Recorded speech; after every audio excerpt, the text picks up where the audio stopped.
Yes sir, good morning. Yes sir. So GST, goods and services tax, आखिर क्यों आया, कैसे आया, या तक हमने बात कर ली। क्लियर। और सर जीएसटी में 35 एक्ट है, अगर आपको जीएसटी पूरा समझना है 35 एक्ट, जिसका मैंने ओवरव्यू आपको दे दिया है। क्लियर। आपने अगर CGST act and IGST act पढ़ लिया, मतलब भारत माता की जय, एंड सर आपको पूरा मोटा मोटी जीएसटी आ जाएगा, क्योंकि बाकी का मैं आइडिया आपको दे चुका हूं। क्लियर, पक्का, 100%। तो सर शुरू करें क्या जीएसटी को अब? अरे शुरू करें क्या? स्टार्ट करें क्या? पक्का, डन। तो सर अब एक्चुअली शुरू करते हैं हम प्रोविजंस रिगार्डिंग जीएसटी। सर ध्यान देना, सबसे पहला सेक्शन, सेक्शन नंबर 1, कोई भी एक्ट हो, सेक्शन नंबर 1 क्या होता है सर? हमेशा उस एक्ट का नाम क्या होता है, कहां अप्लाई होगा, कब से अप्लाई होगा। अरे क्लियर, समझे मेरी बात? Okay sir, section number 1 of the CGST act 2017 कहता है क्या, इस एक्ट का नाम होगा क्या? Central goods and services tax act 2017। Clear. Sir ये अप्लाई होगा कब से? विथ इफेक्ट फ्रॉम 1 जुलाई 2017 से, and this act shall extend to entire globe, entire India, except Jammu and Kashmir था। क्लियर। क्योंकि सर आर्टिकल 370 उस टाइम पे एप्लीकेबल था जब जीएसटी आया था सर। हाँ है ना मालिक? क्लियर। अभी तो उड़ गया सर, पर ध्यान देना बेटा, जम्मू एंड कश्मीर सर वो स्टेट गवर्नमेंट, ध्यान देना बच्चों, आर्टिकल 370 की वजह से सेंट्रल गवर्नमेंट का कोई भी एक्ट कश्मीर में तभी एप्लीकेबल होगा जब वहां की स्टेट गवर्नमेंट की कॉन्करेंस हमको मिलेगी। मतलब वहां की स्टेट गवर्नमेंट बोलेगी यस ओके ये एक्ट हमारे यहां लगा सकते हो, तो ही लगेगा, अदरवाइज नहीं लगेगा। क्लियर। जैसे service tax, you know service tax के लिए Jammu and Kashmir state government की कभी कॉन्करेंस मिली ही नहीं। Service tax was not applicable at all in the Jammu and Kashmir. Sir article 370 इसलिए हटाना पड़ा, मतलब इतना इसलिए हटा, वन ऑफ द रीजन कि सर सेंट्रल गवर्नमेंट का कोई भी कानून, कोई भी लॉ वहां पे अप्लाई नहीं हो रहा था सर, जब तक कि वहां की स्टेट गवर्नमेंट नहीं मान जाए। क्लियर। सर अभी हट गया है बच्चों, तो सेंट्रल गवर्नमेंट जो बोलेगी सर वो पूरे देश में अप्लाई होगा, तो इंक्लूडिंग जम्मू एंड कश्मीर भी अप्लाई होगा सर। हाँ ना सर? क्लियर। पर सर 1 जुलाई 17 को जब जीएसटी एप्लीकेबल हुआ था, जम्मू एंड कश्मीर में एप्लीकेबल नहीं हुआ, पर सर 8 जुलाई को महबूबा मान गई, महबूबा मुफ्ती। सर 8 जुलाई को महबूबा मुफ्ती, मतलब वहां की स्टेट गवर्नमेंट ने concurrence they the, and yes 8 जुलाई को ये एक्ट जम्मू एंड कश्मीर में भी एक्सटेंड हो गया बाय स्पेशल ऑर्डिनेंस। क्लियर, पक्का बच्चों, 100% डन। सर ध्यान देना, वरना नुकसान उन्हीं को था। क्यों?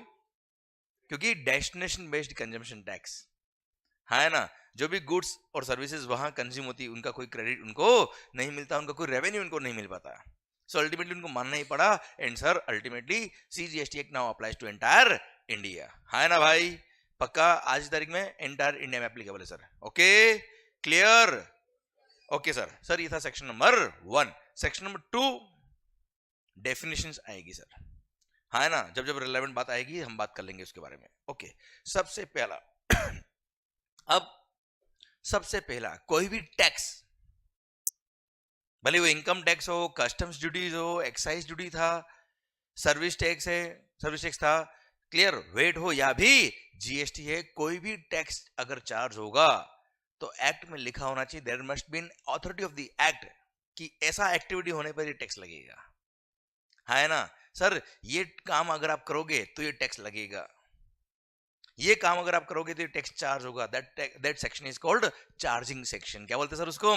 Charging section. वो सेक्शन है section number 9 under CGST act. तो हम क्या पढ़ रहे हैं बच्चों? Section number 9। शुरू करें हम? और कुछ समझ में आ रहा है या चल रहा है कि जीवन के लिए बस आगे है भी? पक्का चल रहा है? काट रहे हो वक्त? ओ सर कुछ समझ में आ रहा है कि नहीं आ रहा है? पक्का। चलिए sir section number 9 sub section number 1 हम बात कर रहे हैं सर, देखना ध्यान से। Section number 9 sub section number 1 क्या बोलता है बच्चों? CGST shall be levied. क्या बोला मालिक? CGST shall be levied on intra state supply. Sir inter state supply पे क्या लगता है बेटा? आईजीएसटी। इंट्रा स्टेट सप्लाई पे क्या लगता है बेटा? CGST and SGST। हम तो CGST एक पढ़ रहे बेटा, सेम सेक्शन का सब सेक्शन नंबर भी एब्सोल्युटली मिल जाएगा आपको का हर रेस्पेक्टिव SGST एक्ट में बच्चों। ठीक है, तो वापस देखना, CGST shall be levied, CGST shall be levied on intra-state supply of goods or service or both, goods or services or both, except दारू पीते होंगे ना बेटा, ऐसा सबके सामने नहीं बोलोगे, okay okay sir. Alcohol liquor for human consumption, I repeat, alcohol liquor for, उस पे GST लेवी नहीं होता है। एक मिनट, सारी गुड्स सारी सर्विसेज पर GST लगा है except alcohol liquor for human goods, alcohol liquor for human consumption. Sir sir sir ध्यान देना, एल्कोहल लिकर अगर आपने लिख दिया केवल इतना सा, that is not sufficient, alcohol liquor for human consumption, क्योंकि एल्कोहल लिकर के इंडस्ट्रियल यूज भी है सर, है ना मालिक। सर जैसे फॉर एग्जांपल मेडिसिन, कुछ लोगों के लिए दारू दवा है बेटा, है ना sir, good very good sir, medicine perfumes clear, बहुत सारी गुड्स होती है जो एल्कोहल से बनती है, अरे हाँ है ना भाई, हैंड सैनिटाइजर वगैरह, अरे यस नो सर, कई सारी चीजों में ग्लिसरीन सर, और ग्लिसरीन तो नहीं, ग्लिसरीन प्लस ये सब मिक्स करके बनता था, ठीक है। एनीवेज बहुत सारी गुड्स ऐसी है जिनसे क्या बनता है बेटा, और जिसमें एल्कोहल लिकर काम आता है बच्चों, क्लियर, पर उस पर GST लगता है, but alcohol liquor for human consumption उस पर GST नहीं लगता है। पता होगा ना खैर आपको, तो नो आइडिया, खैर पीने के बाद पता ही नहीं पड़ता बिल में क्या लिखा है।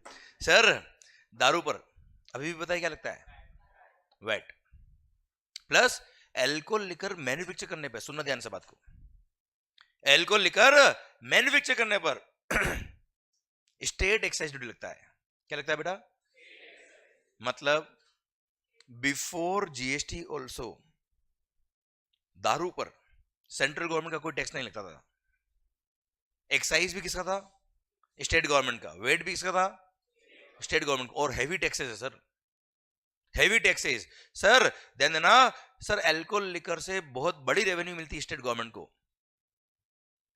Sir, and state government do not want to lose their revenue, इसलिए अगर GST में ले आते तो क्या होता, आधा तेरा आधा मेरा, मिल बांट के पीनी पड़ती बेटा, क्लियर, और मोदी जी बोल दिया मैं तो पिता नहीं हूं, अरे हाँ ना मालिक, इसलिए sir state government do not want to lose their revenue, उनको शेयर नहीं करना था रेवेन्यू को, एंड सर बहुत बड़ा रेवेन्यू उनको लॉस हो जाता, क्योंकि सर बाकी सारी गुड्स पे एक्साइज किसका रेवेन्यू था, सेंट्रल गवर्नमेंट का, है ना, और वेट स्टेट गवर्नमेंट का, यहां पर दोनों किसके थे बेटा, तो स्टेट गवर्नमेंट ने एग्री नहीं किया, तो सेंट्रल गवर्नमेंट ने बोला कोई बात नहीं, ये एल्कोहल लिकर तुम्हारे पास ही रखो सर, हाँ ना भाई, इसलिए sir from the purview of the GST alcohol liquor for human consumption has been excluded, clear. मतलब कुछ समझ में आ रहा है कि नहीं आ रहा है, ये कितने बताओ, चलो एक हाथ और 5 उंगली नहीं, 4 उंगली और एक अंगूठा है जो कभी कभी लगाना पड़ता है बेटा, हाँ है ना।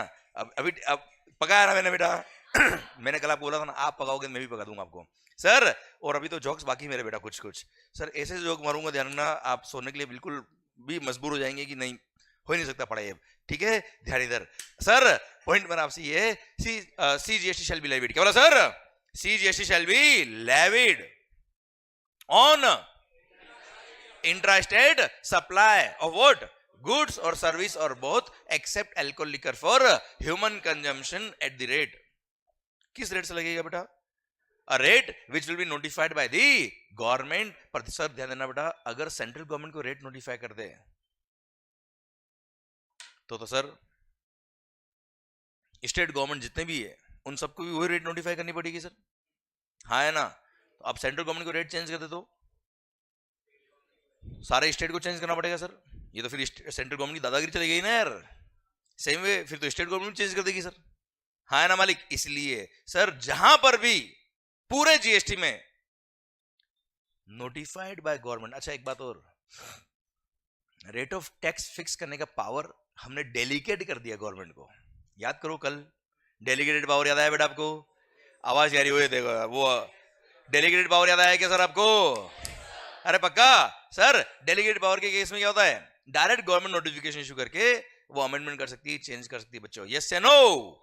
अब सर सोचिए, अब अगर गवर्नमेंट ने, सेंट्रल गवर्नमेंट ने डायरेक्ट रेट चेंज कर दी, उसको अगर पावर दे दिया, same power same section state government का भी है सर एसजीएसटी एक्ट में, अरे हाँ है ना मालिक, क्लियर। अब sir same power state government का है, स्टेट गवर्नमेंट भी क्या करे, हर दिन चेंज कर दे रेट, प्रदेश में हंगामा हो जाएगा सर। इसलिए सर पूरे जीएसटी में जहां पे भी डेलीगेटेड पावर है 100% आप देख लेना, वहां पे ये मिलेगा ही मिलेगा, क्या, on the recommendation of the GST council. क्यों, जीएसटी काउंसिल क्या है जल्दी बताओ sir, it's a body comprising of central government and all the state governments, है ना मालिक, क्लियर। सर कोई भी चेंज होगा तो ये बताएंगे तो ही होगा, वरना चेंज नहीं होगा। तो पूरे एक्ट में ध्यान रखिएगा, जहां पे भी डेलीगेटेड पावर आएगा, जहां पे भी नोटिफाइड बाय गवर्नमेंट होगा पूरे जीएसटी में, वह डेफिनेटली वर्ड क्या मिलेंगे, on the recommendation of the GST council. Logic समझ में आ रहा है कि मैं बोल रहा हूं आप हाँ कर रहे हो, बस पक्का ना बच्चों। देखो चीजों को सॉल्व करिए सर, चीजों को याद करोगे ना कुछ भी नहीं होगा, क्लियर। ऐसा समझो मस्त कि वो ऑटोमेटिक आपके दिमाग में अपना आप आएगी बात।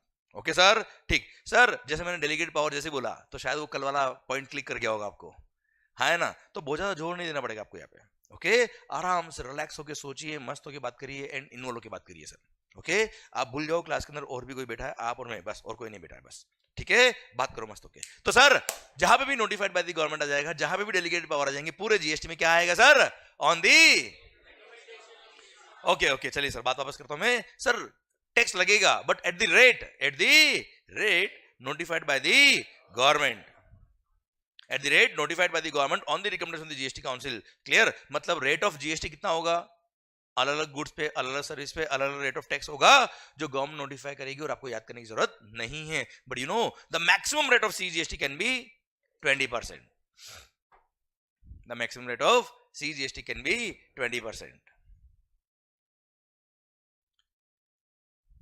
वापस बोल रहा हूं, maximum rate of CGST can be 20%। Okay चलो बताओ, मतलब जीएसटी का हाईएस्ट रेट क्या हो सकता है सर, हाँ क्या बात है, मजा आ गया यार ये तो sir.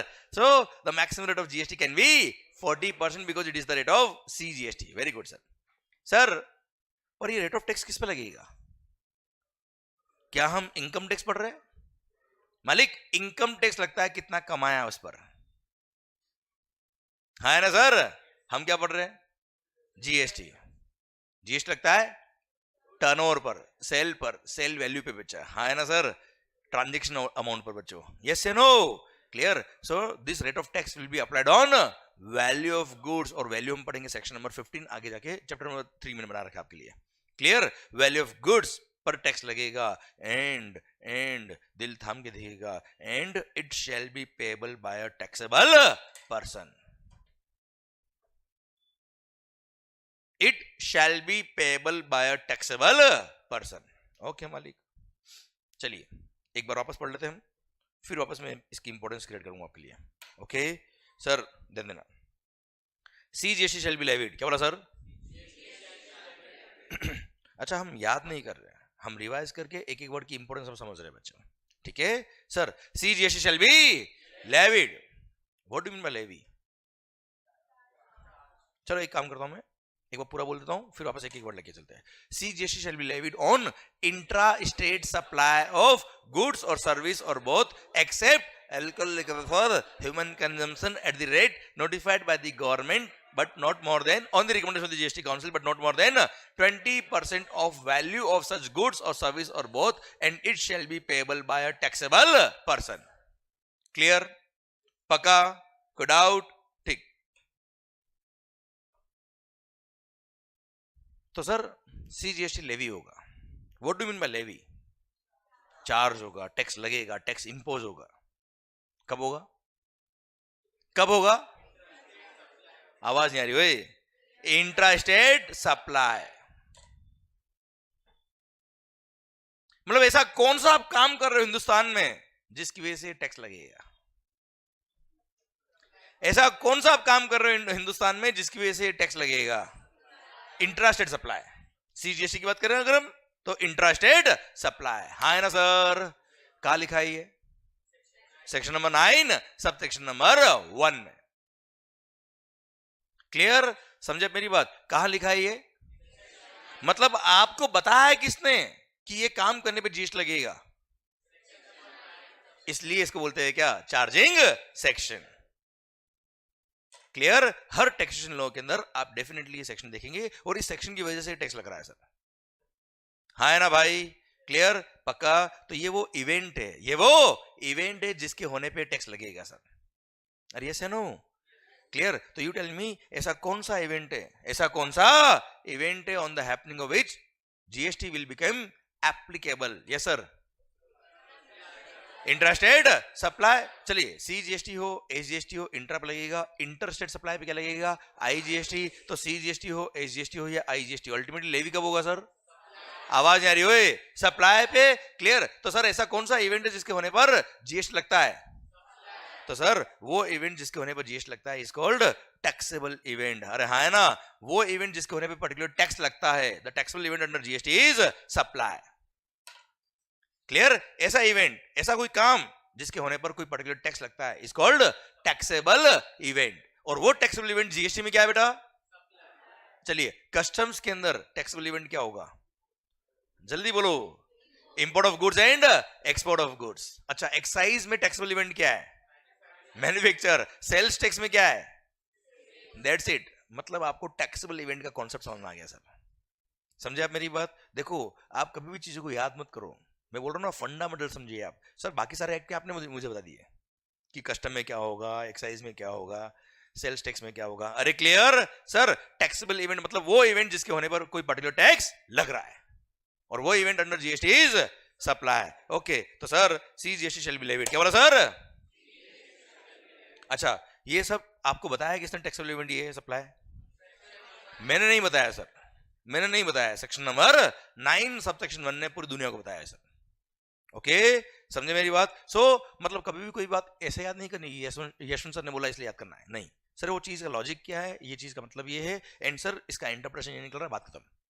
Okay, so CGST shall be levied on intra state supply of what? Goods और सर्विसेज और बोथ। अच्छा, गुड्स और सर्विसेज और बोथ। गुड्स के टैक्स भी मर्ज हुए, सर्विसेज के टैक्सेस भी मर्ज हुए, है ना? और बोथ का मतलब क्या सर? कंपोजिट सप्लाई या mix supply. Clear? Combo of both this. हाँ है ना भाई? इसके एग्जांपल्स में कुछ दूंगा आपको बाद में बेटा। अरे clear? So CGST shall be levied. क्या बोला सर?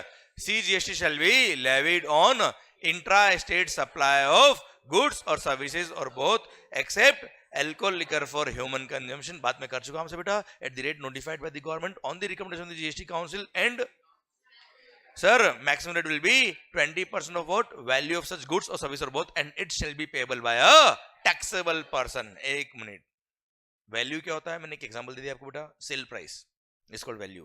सर एक बात और करनी है मेरे को आपसे, it shall be payable by a taxable person. ये क्या होता है? It shall be payable by a taxable person. हाँ जी, मैं तुम्हें बताता हूं बेटा। यस, ओके, ठीक है, गुड। और बताता हूं मैं आपको एग्जांपल।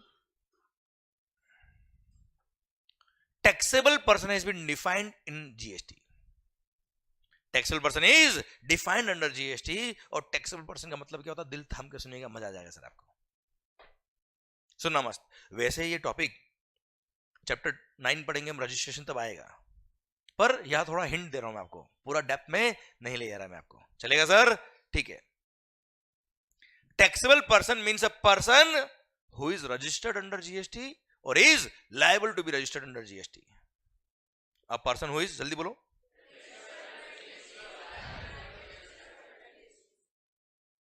ठीक है,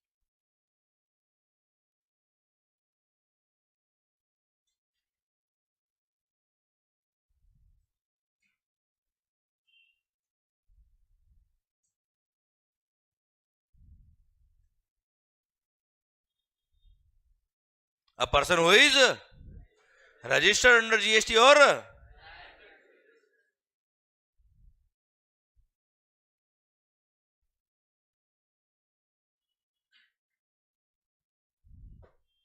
ओके, दो लोग हैं सर, समझना अच्छे से बात को। अ पर्सन हु इज, ठीक है, चलो चलो एक एक बात करते हैं sir. Point number 1, point number 2, ठीक है सर। पहले क्या पढ़ेंगे सर? Point number 2। हर बार पॉइंट नंबर 1 क्यों पहले सर? पॉइंट नंबर 2 इस बार पहले।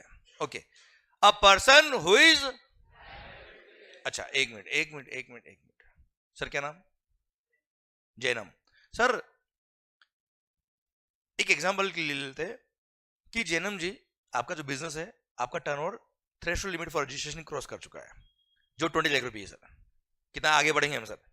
सर 20 लाख रुपए। कितना बेटा? 20 lakh rupees. The threshold limit for registration is 20 lakh रुपए। मान लो आपका टर्नओवर जो है वो 20 लाख रुपए क्रॉस कर चुका है। अच्छा, कुछ केस में 10 लाख भी है, कुछ केस में 40 लाख भी है बेटा, ठीक है, वो सब बात करेंगे बाद में, अभी एक एग्जांपल ले रहे हैं हम सर।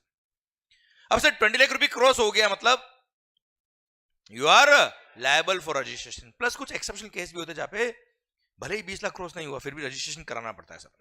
सेक्शन में 24 में लिखा है सर, पढ़ेंगे बाद में। तो मालिक, अगर आप पर लायबिलिटी आगे रजिस्ट्रेशन की, तो गवर्नमेंट ने बोला इनको कि you can apply for registration with in 30 days.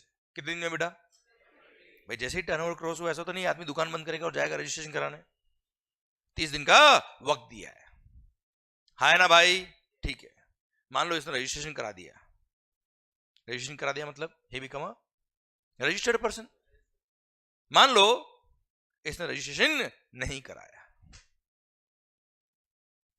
जन्म ने रजिस्ट्रेशन नहीं कराया, बताओ क्या ये टैक्सेबल पर्सन है कि नहीं सर?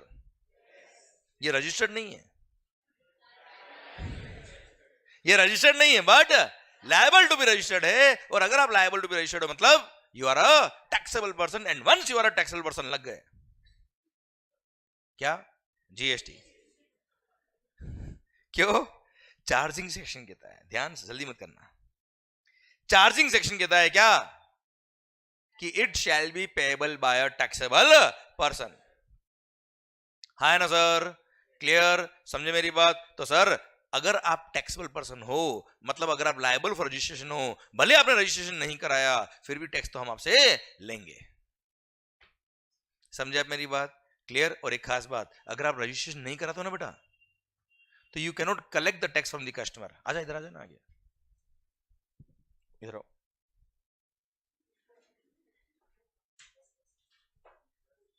यहाँ एकदम पास है, दिल के करीब सर। Good morning. नाके नहीं आया ना? नाके, सेम टू यू सर। सुनना,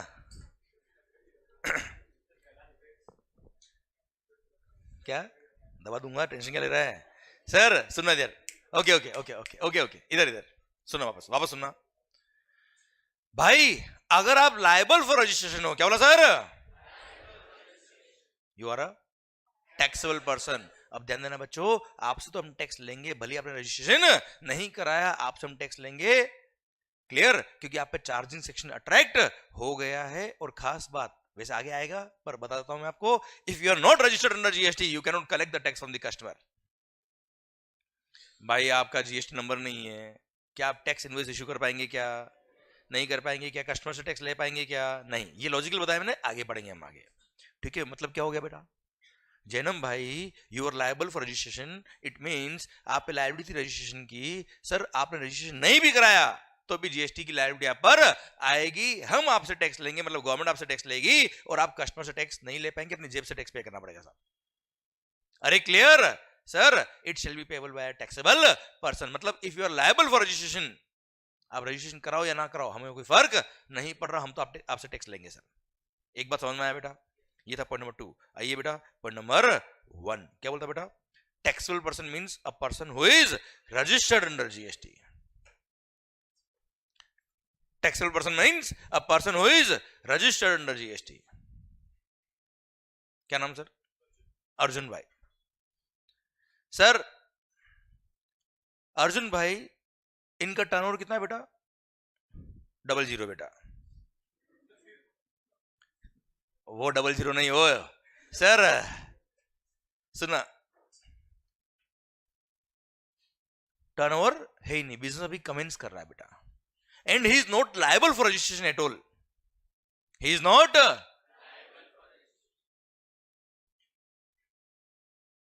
पर क्या ये अपना जीएसटी में रजिस्ट्रेशन ले सकता है क्या?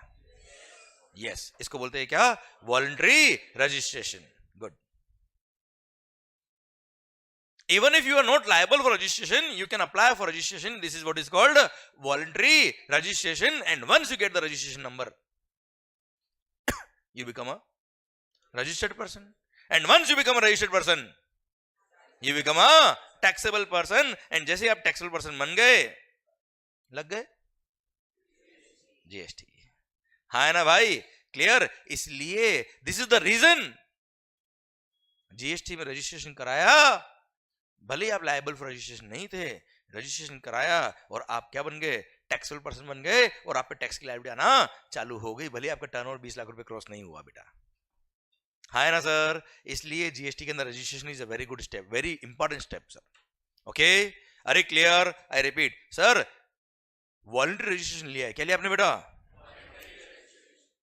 भले आप लायबल फॉर रजिस्ट्रेशन नहीं हो, बट जिस दिन आपको रजिस्ट्रेशन सर्टिफिकेट मिल जाएगा उस दिन you become a registered person, and once you become a registered person you become a taxable person, and if you become a taxable person, charging section आप पे अट्रैक्ट हो जाता है, इसलिए टैक्स पे करना पड़ता है। सर्विस टैक्स में ऐसा नहीं हुआ करता था, वेट में ऐसा नहीं हुआ करता था, ठीक है? जीएसटी में ऐसा हुआ। हाँ ना सर? क्लियर? इसलिए जीएसटी में रजिस्ट्रेशन कराना कि नहीं कराना is a very important step. Okay मालिक? क्लियर? डन। तो sir I repeat, CGST shall be levied. क्या बोला sir? CGST shall be levied. Word का इंपोर्टेंस समझ में आ रहा बेटा? And it shall be payable bye a taxable person, it shall be payable bye a taxable person. समझ में आया बेटा आपको? क्लियर? टैक्सेबल पर्सन मतलब a person who is registered under GST और liable to be registered under GST. हाँ है ना? क्लियर? अच्छा, क्या नाम सर? मीत भाई। सर ये लायबल फॉर रजिस्ट्रेशन नहीं है, इनका टर्नओवर कम है sir, he is not liable for registration, और इसने रजिस्ट्रेशन के लिए अप्लाई भी नहीं किया सर। क्लियर? सर बताओ क्या है? टैक्सेबल पर्सन है? नहीं है। रजिस्टर्ड पर्सन है? नहीं है। लायबल फॉर रजिस्ट्रेशन बेटा। ठीक है, चलेगा सर, कोई दिक्कत वाली बात नहीं है। हाँ है ना मालिक? क्लियर? डन। तो sir CGST shall be levied. क्या बोला sir? CGST shall be levied on intra state supply of what? Goods और सर्विस और both except alcohol liquor for human consumption at the rate notified by the government on the recommendation of the GST Council, but not more than 20% of what? Value of such goods or service or both, and it shall be payable by a taxable person. हाँ है ना sir? अच्छा, पता है अब इसको याद नहीं करना पड़ेगा आपको। क्यों? क्योंकि आपको हर वर्ड का मीनिंग समझ में आ गया सर। हाँ है ना? एक लाइन मिस किया है, एक वर्ड मिस किया, मतलब एक कॉन्सेप्ट मिस कर दिया, एक बहुत बड़ा पॉइंट आपने मिस कर दिया, तो हर चीज को ऐसा समझो कि आपको अपना भी याद हो जाए सर। याद करना नहीं पड़े बेटा, क्योंकि प्यार हो जाता है, प्यार करते थोड़े बेटा। क्लियर? तो ऐसी चीजें समझ में आ जानी चाहिए, याद करनी नहीं पड़े सर। अरे क्लियर? पक्का? 100% done. Sir please sir, sir sir 2 में if you are liable for registration तो 2 में फॉलो जाएगा, फिर आपने रजिस्ट्रेशन करा दिया तो भले 1 में फॉलो 2 में फॉलो है, तो टैक्सेबल पर्सन है बेटा, क्या फर्क पड़ता है? नहीं, ऐसा क्या लिखा है? ऐसा क्या लिखा? और 1 में आया 2 में क्या फर्क पड़ रहा है? If you are taxable person, tax will be attracted. बात खत्म। क्लियर? सर यहां तक बात समझे क्या सर आप? पक्का बच्चों? Clear? So what is the taxable event under GST? ठीक है, सप्लाई वर्ड को बहुत शिद्दत से डिफाइन किया है सेक्शन नंबर 7 ने। किसने बेटा? सेक्शन नंबर 7 ने बहुत ही प्यार से, बहुत ही मोहब्बत से डिफाइन किया है सेक्शन नंबर 7 में सप्लाई को, जो हम पढ़ेंगे थोड़ी देर बाद। अभी सेक्शन 9 सब सेक्शन 1 पढ़ा हमने, ठीक है? बाकी के सेक्शंस बाकी बेटा, ध्यान देना। पहले सेक्शन 9 पूरा करेंगे हम, बाद में सेक्शन 7 पे आएंगे हम। Okay, section 9 sub section 2। Sir 5 goods petrol वाली बेटा, पेट्रोल डीजल पे जीएसटी नहीं लगता, आपने सुना होगा सर, देखा होगा आपने सर, ठीक है? वो यही section number 9 sub section number 2 है, जिसने बोला है क्या? These are the 5 goods. First क्या है? Petroleum crude, high speed diesel, motor spirit जिसको बोलते हैं petrol, aviation turbine fuel ATF जो फ्लाइट में लगता है बेटा, एंड नेचुरल गैस। ये 5 goods, I repeat, petroleum crude, high speed diesel, motor spirit commonly known as petrol, aviation turbine fuel ATF, and natural gas. ये 5 गुड्स ऐसी है जिन पे जीएसटी लगेगा, but from a date to be notified by the government on the recommendation of the GST council, जब तक notify नहीं हुआ है।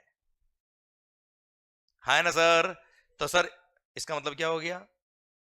ये 5 गुड्स ऐसी है भी जिन पे जीएसटी नहीं लगता। खास बात अगेन पता है सर, गवर्नमेंट ने बोला है क्या, इन पे भी हम जीएसटी लगाएंगे, but from a date to be notified by the government on the recommendation of the GST council, जब तक नोटिफाई नहीं हुआ। पर पता है पेट्रोल डीजल हेवी टैक्सेस है सर इस पे, एक्साइज भी और सेल्स टैक्स भी, वेट भी बेटा। हाँ है ना सर? और वो भी हेवी, बहुत बड़ा रेवेन्यू गवर्नमेंट का आता है इन गुड्स से। और अगर इसको जीएसटी में मर्ज कर दिया तो maximum rate of GST can be 40%। हाँ है ना sir? Clear? Plus central government और स्टेट गवर्नमेंट को इक्वल टैक्स करने पड़ेंगे सर, जो भी नहीं है। ठीक है ना? आप देखो ना, state wise rate of petrol change होती है सर, होता है ना सर? क्लियर? बाद में क्या करना पड़ेगा? इक्वल करना पड़ेगा। Maximum rate can be 20% only. So अब तक इसको जीएसटी में मर्ज नहीं किया। हाँ है ना? तो 8% कितनी गुड्स है जिन पे जीएसटी नहीं लगता? 6। 8% कितनी गुड्स है सर? 6। एक हम सबसेक्शन 1 में पढ़ चुके, दारू, alcohol liquor for human consumption. ठीक है? और एक अभी हमने सबसेक्शन 2 में पढ़ा। अच्छा पता है सेक्शन 9 सबसेक्शन 1 जब शुरू होता है ना बेटा, वहां लिखा है बेयर एक्ट में क्या, subject to provisions covered in section 9 subsection 2। मतलब 9(2) में जो लिखा है वो पहले प्रिवेल करेगा। 9(2) में क्या लिखा है? इन 5 गुड्स पे अभी जीएसटी नहीं लगेगा सर। हाँ है ना? तो 5 गुड्स ये हो गई, और एक कौन सा हो गया बेटा? Alcohol liquor for human consumption. Clear? मतलब घूम लो और झूम लो, दोनों पे जीएसटी नहीं है बेटा। अरे पेट्रोल और दारू दोनों पे जीएसटी नहीं है। किस पे नहीं है सर? घूम लो और चूम लो नहीं रे, झूम लो। समझा सर? नींद से उठ, बाहर सपनों से बाहर आ बेटा, चूम लो। सर यहां तक बात समझे क्या? अरे पक्का? These are the 6 goods on which GST is not levied. इसलिए इन 6 गुड्स को बोलते क्या? Non taxable supply. क्या बोलते सर? ये टैक्स लेवी नहीं हो रहा है सर, एग्जम्पशन नहीं बोलते सर, लेवी नहीं हो रहा है सर। हाँ है ना भाई? Clear? These are called non taxable supply. ठीक है मालिक? डन। सर आइए सेक्शन 9 सबसेक्शन 3 की तरफ बात करते हैं सर। सर आपने से बोला था reverse charge mechanism, section number 9 subsection number 3। सुनना ओ होशियारी, अगेन गवर्नमेंट के पास पावर है। क्या है साहब? अच्छा यार एक चीज बताओ, ये पढ़ने से पहले, ये जीएसटी डायरेक्ट टैक्स है कि इनडायरेक्ट टैक्स है यार? इनडायरेक्ट टैक्स है। क्यों? कैसे? मतलब मैकेनिज्म क्या होता है इसका sir? Payable by someone else and borne by someone else. Example दो ना। मैकडी बेटा, सुबह सुबह। हाँ सर मैकडी सर, या लैपटॉप, कपड़े, कुछ भी अगर आपने खरीदा है तो उसमें क्या हो रहा है? If you are a customer, I am the supplier. Sir recipient क्या करता है? कस्टमर को value of supply plus tax का अमाउंट देता है, एंड गवर्नमेंट को वो टैक्स का अमाउंट कौन पे करेगा? कौन पे करेगा? सप्लायर। पर सर कुछ केसेस में सप्लायर नालायक है, या ये कह दो सिस्टम इतना कॉम्प्लिकेट हो जाता था कि सर गवर्नमेंट से सप्लायर से टैक्स कलेक्ट करना पॉसिबल नहीं था प्रैक्टिकली। इसलिए गवर्नमेंट ने क्या किया? कुछ केसेस में सिस्टम रिवर्स कर दिया। In certain supplies of goods और सर्विसेज गवर्नमेंट ने क्या किया? आइडेंटिफाई किया कि इन केस में सप्लायर से टैक्स लेना बहुत डिफिकल्ट है, टैक्स ना ले पाएंगे। इसलिए रेसिपिएंट को बोल दिया क्या? रेसिपिएंट तुम सप्लायर को टैक्स पे मत करना, डायरेक्टली किसको पे करना? डायरेक्टली गवर्नमेंट को पे करना। मतलब सर इनडायरेक्ट टैक्स में नॉर्मली टैक्स कौन पे करता है? सप्लायर। पर सिस्टम क्या कर दिया? रिवर्स। वहां कौन टैक्स पे करेगा? Recipient. Clear? That is what is called reverse charge mechanism. उसका पावर कहां से आया? वो सेक्शन 9 सबसेक्शन 3 से आया सर। क्लियर? अब सेक्शन 9 सबसेक्शन 3 क्या बोलता है? सुनना ध्यान से। अच्छा ध्यान देना बच्चों, आपको एक एक वर्ड यहां पिंच हो रहा क्यों हो रहा है सर? पक्का सर एक एक वर्ड आपको समझ में आना चाहिए, याद नहीं करना है, मैं आपसे बोल रहा हूं। क्लियर? याद अपने आप हो जाना चाहिए सर, तो मैंने कुछ पढ़ाया, वरना कोई मतलब नहीं सर। ओके बच्चों?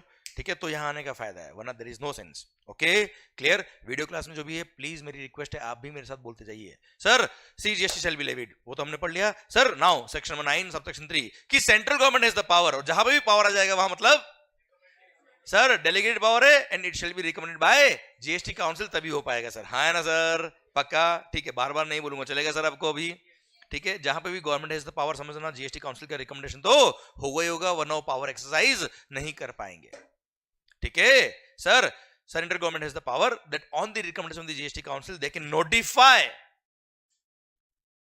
सर्टेन गुड्स और सर्विस और बोथ। कुछ गुड्स और सर्विस और बोथ को वो नोटिफाई कर सकते हैं, और नोटिफाई करके बोल देंगे क्या, यहां पे recipient shall be liable to pay tax to the government directly under reverse charge mechanism RCM. किस पे टैक्स की लायबिलिटी आएगी सर? और पता है, जब रेसिपिएंट पे लायबिलिटी है ना बेटा, तो रेसिपिएंट पे लायबिलिटी है, मतलब देयर इज नो चॉइस। ऐसा नहीं काम करना आज तू पे कर द टैक्स, ऐसा नहीं हो सकता सर। जहां सप्लायर लायबल है वहां सप्लायर को टैक्स पे करना, जहां रेसिपिएंट लायबल है वहां रेसिपिएंट को ही टैक्स पे करना है, बात खत्म, देयर इज नो चॉइस।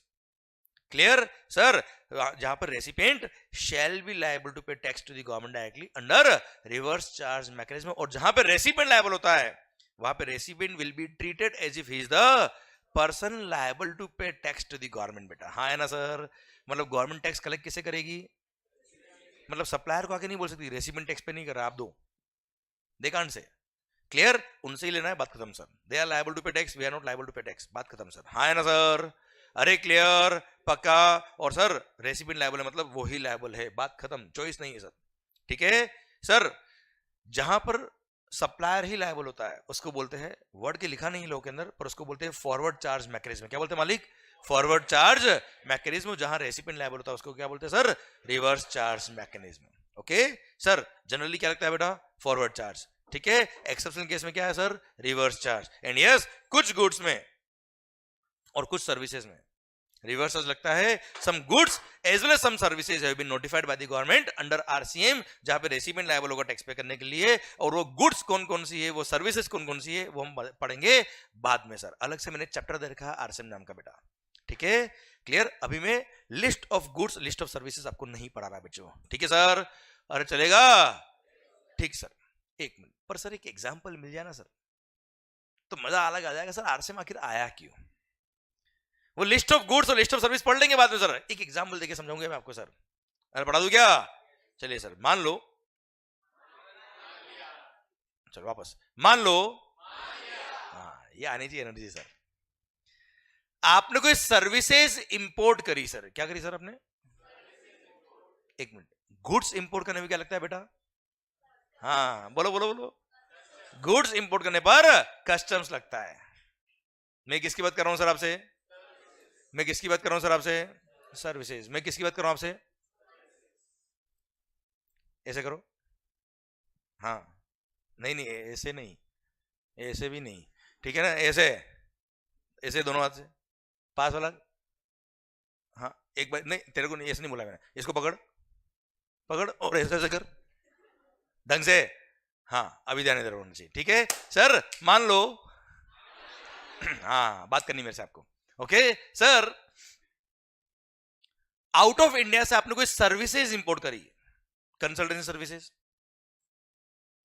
मैंने क्या बोला? हाँ नहीं तो हूं तो चलेगा सर। कंसल्टेंसी सर्विसेज आपने आउट ऑफ इंडिया से इंडिया में इंपोर्ट करी सर। गुड्स इंपोर्ट करने पे लगता है कस्टम्स। मैं बात कर रहा हूं किसकी? सर्विसेज। सर हम पढ़ेंगे आगे जाके सप्लाई की डेफिनेशन में, अगर आप सर्विस इंपोर्ट करते हो तो वहां लगता है आईजीएसटी सर। क्या लगता है बच्चा? आईजीएसटी। ऐसा हम पढ़ेंगे बाद में सर। ठीक है, अभी रिवर्स चार्ज का मैं एक एग्जांपल देने के लिए आपको ये एग्जांपल ले रहा हूं सर। ठीक है, तो सर इंपोर्ट और सर्विस पे जीएसटी लगता है, ये समझ लेना बेटा आप। ओके, अब सर मान लो आउट ऑफ इंडिया से, कहां से बेटा? आउट ऑफ इंडिया से सर आपने सर्विसेज इंडिया में इंपोर्ट करी। आउट ऑफ इंडिया से सर्विस देने वाला कौन था? मान लो मिस्टर डॉन। डॉन ने सर्विसेज दी इंडिया में, किसको? मिस्टर कौन को। कौन ने डॉन से सर्विस इंपोर्ट करी। क्या इंपोर्ट करी बेटा? सर्विसेज। मान लो वैल्यू सर्विस कितना बेटा? 1 CR। उस पर 18% is the rate of tax, suppose IGST. कितना हो गया sir? 18 lakh. Total comes to 1 crore 18 lakh. सुनना ध्यान से, अगर कौन ने, जो रेसिपिएंट है, उसने अगर पूरा 1 करोड़ 18 लाख रुपए डॉन को दे दिया होता, डॉन का है आउट ऑफ इंडिया, अगर एंटायर 1,18,00,000 अगर उसने डॉन को पे कर दिया होता तो क्या आप सोच के बताइए, क्या डॉन जो आउट ऑफ इंडिया है वो इंडिया में आके अपना जीएसटी में रजिस्ट्रेशन कराता? क्योंकि टैक्स पे करने के लिए रजिस्ट्रेशन तो कराना पड़ेगा ना यार। ऐसा कोई डोनेशन का बॉक्स तो नहीं कि मेरा टैक्स बनता है डाल दिया डोनेशन बॉक्स में। रजिस्ट्रेशन कराना पड़ेगा, रिटर्न फाइल करने पड़ेंगे सर। अरे हाँ है ना सर? सर क्या आपको लगता है वो डॉन जो आउट ऑफ इंडिया है वो इंडिया में आके जीएसटी लॉ में रजिस्ट्रेशन कराएगा, टैक्स पे करेगा, रिटर्न फाइल करेगा? आपको लगता है? अगर वो टैक्स पे नहीं करेगा तो आपको लगता है कि Indian government out of India जाके इंडिया के लॉज वहां अप्लाई कर पाएगी और वहां से उनसे रिकवरी कर पाएगी? इंडिया वालों से रिकवरी नहीं हो पा रहा है भाई। अरे हाँ है ना sir? Is it possible to recover the amount from the persons who are located outside India? No, not at all. Clear? इसलिए गवर्नमेंट ने वहां क्या लगा दिया बेटा? Reverse charge mechanism. और वहां रेसिपिएंट को बोल दिया क्या? दिमाग खराब मत करना। आप उस सप्लायर ऑफ सर्विस को, मिस्टर डॉन को, इस एग्जांपल में केवल 1 करोड़ ही दीजिएगा। जो 18 लाख बनता है वो डायरेक्टली किसको पे करता ना? गवर्नमेंट को सर, क्योंकि डॉन का है आउट ऑफ इंडिया। क्लियर? और सर जो आउट ऑफ इंडिया उसको इंडियन गवर्नमेंट पकड़ नहीं पाएगी। क्यों नहीं पकड़ पाएगी बेटा? क्योंकि डॉन को पकड़ना मुश्किल ही नहीं, नामुमकिन है। पका है ना बेटा? क्लियर? सर आपकी आवाज कम आएगी तो मैं भी पकाऊंगा बेटा, ध्यान रखना। सर क्योंकि डॉन को पकड़ना मुश्किल ही नहीं, नामुमकिन है। और सर डॉन की जगह पे कोई नॉर्मल आदमी होता ना सर तो भी ना हो पाता सर, क्योंकि इंडियन लॉज के थ्रू आप बाहर से रिकवरी नहीं कर पाएंगे सर। इंडिया के जीएसटी लो वहां बाहर नहीं लगा सकते आप बच्चों। ठीक है? क्लियर? इसीलिए यहां पे क्या लगाया बच्चों? जल्दी बोलो। RCM। और वहां पे कौन लायबल होगा? बता तो रहा हूं मैं कौन लायबल होगा। अरे बता रहा हूं कौन लायबल होगा, पूछ नहीं रहा हूं मैं आपसे। कौन लायबल होगा देखो ध्यान से। अरे कौन लायबल होगा है देखो है ना सर? कौन लायबल होगा? बता तो रहा हूं मैं आपसे कौन लायबल होगा। क्लियर? समझे? So these are the cases. Sir ऐसा नहीं कि लॉजिक नहीं है सर, वहां पे भी ऐसा नहीं गवर्नमेंट को मजा आ रहा है कॉम्प्लिकेट कर दो, कुछ केस में रेसिपिएंट को लायबल कर दो, कुछ केस में सप्लायर को लायबल कर दो, सिस्टम समझ नहीं है और लोग कोचिंग करना है, ऐसा नहीं है। Clear sir? तो in every service, every goods which have been notified by government under section 9 subsection 3 there are logics. ठीक है? पर हर सेक्टर को हम पढ़ेंगे बाद में सर। और सर हम चीज को समझेंगे कि रिवर्स चार्ज क्या होता है। आई थिंक समझ में आया एग्जांपल के थ्रू बेटा आपको। क्लियर? एक और एग्जांपल दूं सर मैं आपको? और दूं क्या? रिकवरी एजेंट बैंक्स वगैरह होते हैं ना सर, वसूली भाई। अरे यस नो सर, जो लोन रीपेमेंट नहीं करते हैं उनसे रीपेमेंट करवाते हैं बेटा। हाँ है ना? फिर भी नहीं होता है तो सर रिकवरी एजेंट अपॉइंट हो जाते सर। रिकवरी एजेंट जितना रिकवरी करेंगे उसका एक फीस उनको मिलेगा सर। अब सर आप सोचो, recovery agents are providing services to bank, उस पर क्या लगेगा सर? जीएसटी। अरे हाँ है ना सर? अरे विद इन द स्टेट होगा तो इंट्रा स्टेट होगा तो सीओएस लगेगा, इंटर हुआ तो आईजीएसटी लगेगा, पर लगेगा तो जीएसटी ना है सर। अब सर सोचो, अगर बैंक रिकवरी एजेंट को उनकी कमीशन या फीस के साथ साथ जीएसटी भी पे कर दे, आपको लगता है वो वसूली भाई जीएसटी में रजिस्ट्रेशन कराएंगे, टैक्स पे करेंगे? लगता है आपको? और अगर टैक्स पे नहीं किया तो क्या आपको लगता है डिपार्टमेंट उनसे रिकवरी कर पाएगा? 2 ऑफिसर गए रिकवरी करने, वापस आया ही नहीं सर। क्लियर? इसलिए practically again it was not possible for the government to recover the tax from the recovery agents. वहां क्या लगा दिया? रिवर्स चार्ज मैकेनिज्म लगा दिया। और गवर्नमेंट बोले क्या हमसे ना हो पाएगा, बैंक तुम उनको टैक्स देना ही नहीं, तुम डायरेक्टली उनको वैल्यू का जो अमाउंट है टैक्स, जो विदाउट टैक्स जो वैल्यू है उसी का पेमेंट करना, टैक्स हम डायरेक्टली आपसे लेंगे सर। हाँ है ना सर? और वहां क्या लगा दिया बच्चों? आरसीएम लगा दिया। और वहां रेसिपिएंट जो बैंक होता है वो लायबल होगा टैक्स पे करने के लिए सर। यस या नो? और इस एग्जांपल में यहां पर जो वैल्यू ऑफ सप्लाई है 1 CR, ये 1 CR डॉन को पे करेगा मिस्टर कौन, एंड 18 लाख रुपए डायरेक्टली गवर्नमेंट को पे करेगा मिस्टर कौन बच्चों। हाँ है ना मालिक? क्लियर? पक्का? Done sir please. नहीं ऐसा कहीं लिखा नहीं है। क्लियर? आरसीएम के अंदर, चलो आप बोलो, आपका आंसर और मस्त वाला देता हूं, बोलो सर। चलो मैं बोल देता हूं इनका क्वेश्चन में। हाँ अब क्वेश्चन ही वही था तो मैं बोलूंगा ना आगे सर, मैं डिफाइन भी कर देता हूं इनका क्वेश्चन सो दैट सबको समझ में आएगा सर। इनका क्वेश्चन मैं समझ गया पर जरूरी नहीं आप लोग समझ गए। सर अभी अभी आपने और मैंने बात करी कि जीएसटी तभी लेवी होगा जब सप्लाई होगा, है ना भाई, and it shall be payable by a taxable person. तो रिवर्स चार्ज मैकेनिज्म अगर लगा दिया तो रेसिपिएंट लायबल होगा, तो क्या रेसिपिएंट टैक्सेबल पर्सन है क्या? यस, क्या लायबल टू रजिस्ट्रेशन है? सर वैसे आपका आंसर अंदाजा बिल्कुल सही था आपका। सेक्शन नंबर 24 आपने नहीं पढ़ा, बट यू आर मैजिशियन, आपको पता था बेटा कि सर सेक्शन नंबर 24 रजिस्ट्रेशन के चैप्टर में सेक्शन नंबर 24 में लिखा है कि जिन पे रिवर्स चार्ज मैकेनिज्म में लायबिलिटी आती है जीएसटी पे करने की, उनको कंपलसरी रजिस्ट्रेशन कराना ही पड़ेगा, भले उनका टर्नओवर कुछ भी हो, वी डोंट केयर। और जैसे ही उन पे आरसीएम की लायबिलिटी आई, they become a taxable person, और जैसे ही वो टैक्सेबल पर्सन बने, जीएसटी अट्रैक्ट हो गया, and yes they are liable to pay the GST as per section 9 subsection 3। Bharat माता की जय। क्लियर, पक्का, डन। सर हाँ बेटा, नहीं नहीं नहीं, आरसीएम में आ रहा है तो अच्छा। एक बात और सर, गवर्नमेंट भी कोई पागल नहीं है, गवर्नमेंट ने भी सोच समझ के रिवर्स चार्ज की कुछ सर्विसेज और गुड्स को नोटिफाई किया है। एंड कंज्यूमर परेशान नहीं होना चाहिए सर उसके अंदर, ठीक है। गवर्नमेंट ने हर सेक्टर को डिफाइन कराया, देखा है, समझा, और उसके बाद ही रिवर्स चार्ज लगाया। अब बोलिए आप, नहीं है ना टैक्स का बेनिफिट भाई। गवर्नमेंट को बेनिफिट क्या है? Easy collection of tax, recovery agent. अब रिकवरी एजेंट से टैक्स ले सकते हैं क्या सर वो? नहीं, उनको लगा बहुत डिफिकल्ट है सर कलेक्ट करना इनसे, बैंक को बोलिए तुम ही टैक्स पे कर देना हमको। सो वो मिले नहीं मिले बात की बात है ना बेटा। भाई आईटीसी मिलेगा तो टैक्स पे नहीं करेंगे ऐसा? आप सोचो, अगर आपका आउटपुट गुड्स टैक्सेबल है तो क्या इनपुट टैक्स पे नहीं करोगे आप? क्लियर। सो आईटीसी मिले ना मिले, इनपुट टैक्स क्रेडिट मिले ना मिले, वो बात की बात है बच्चों।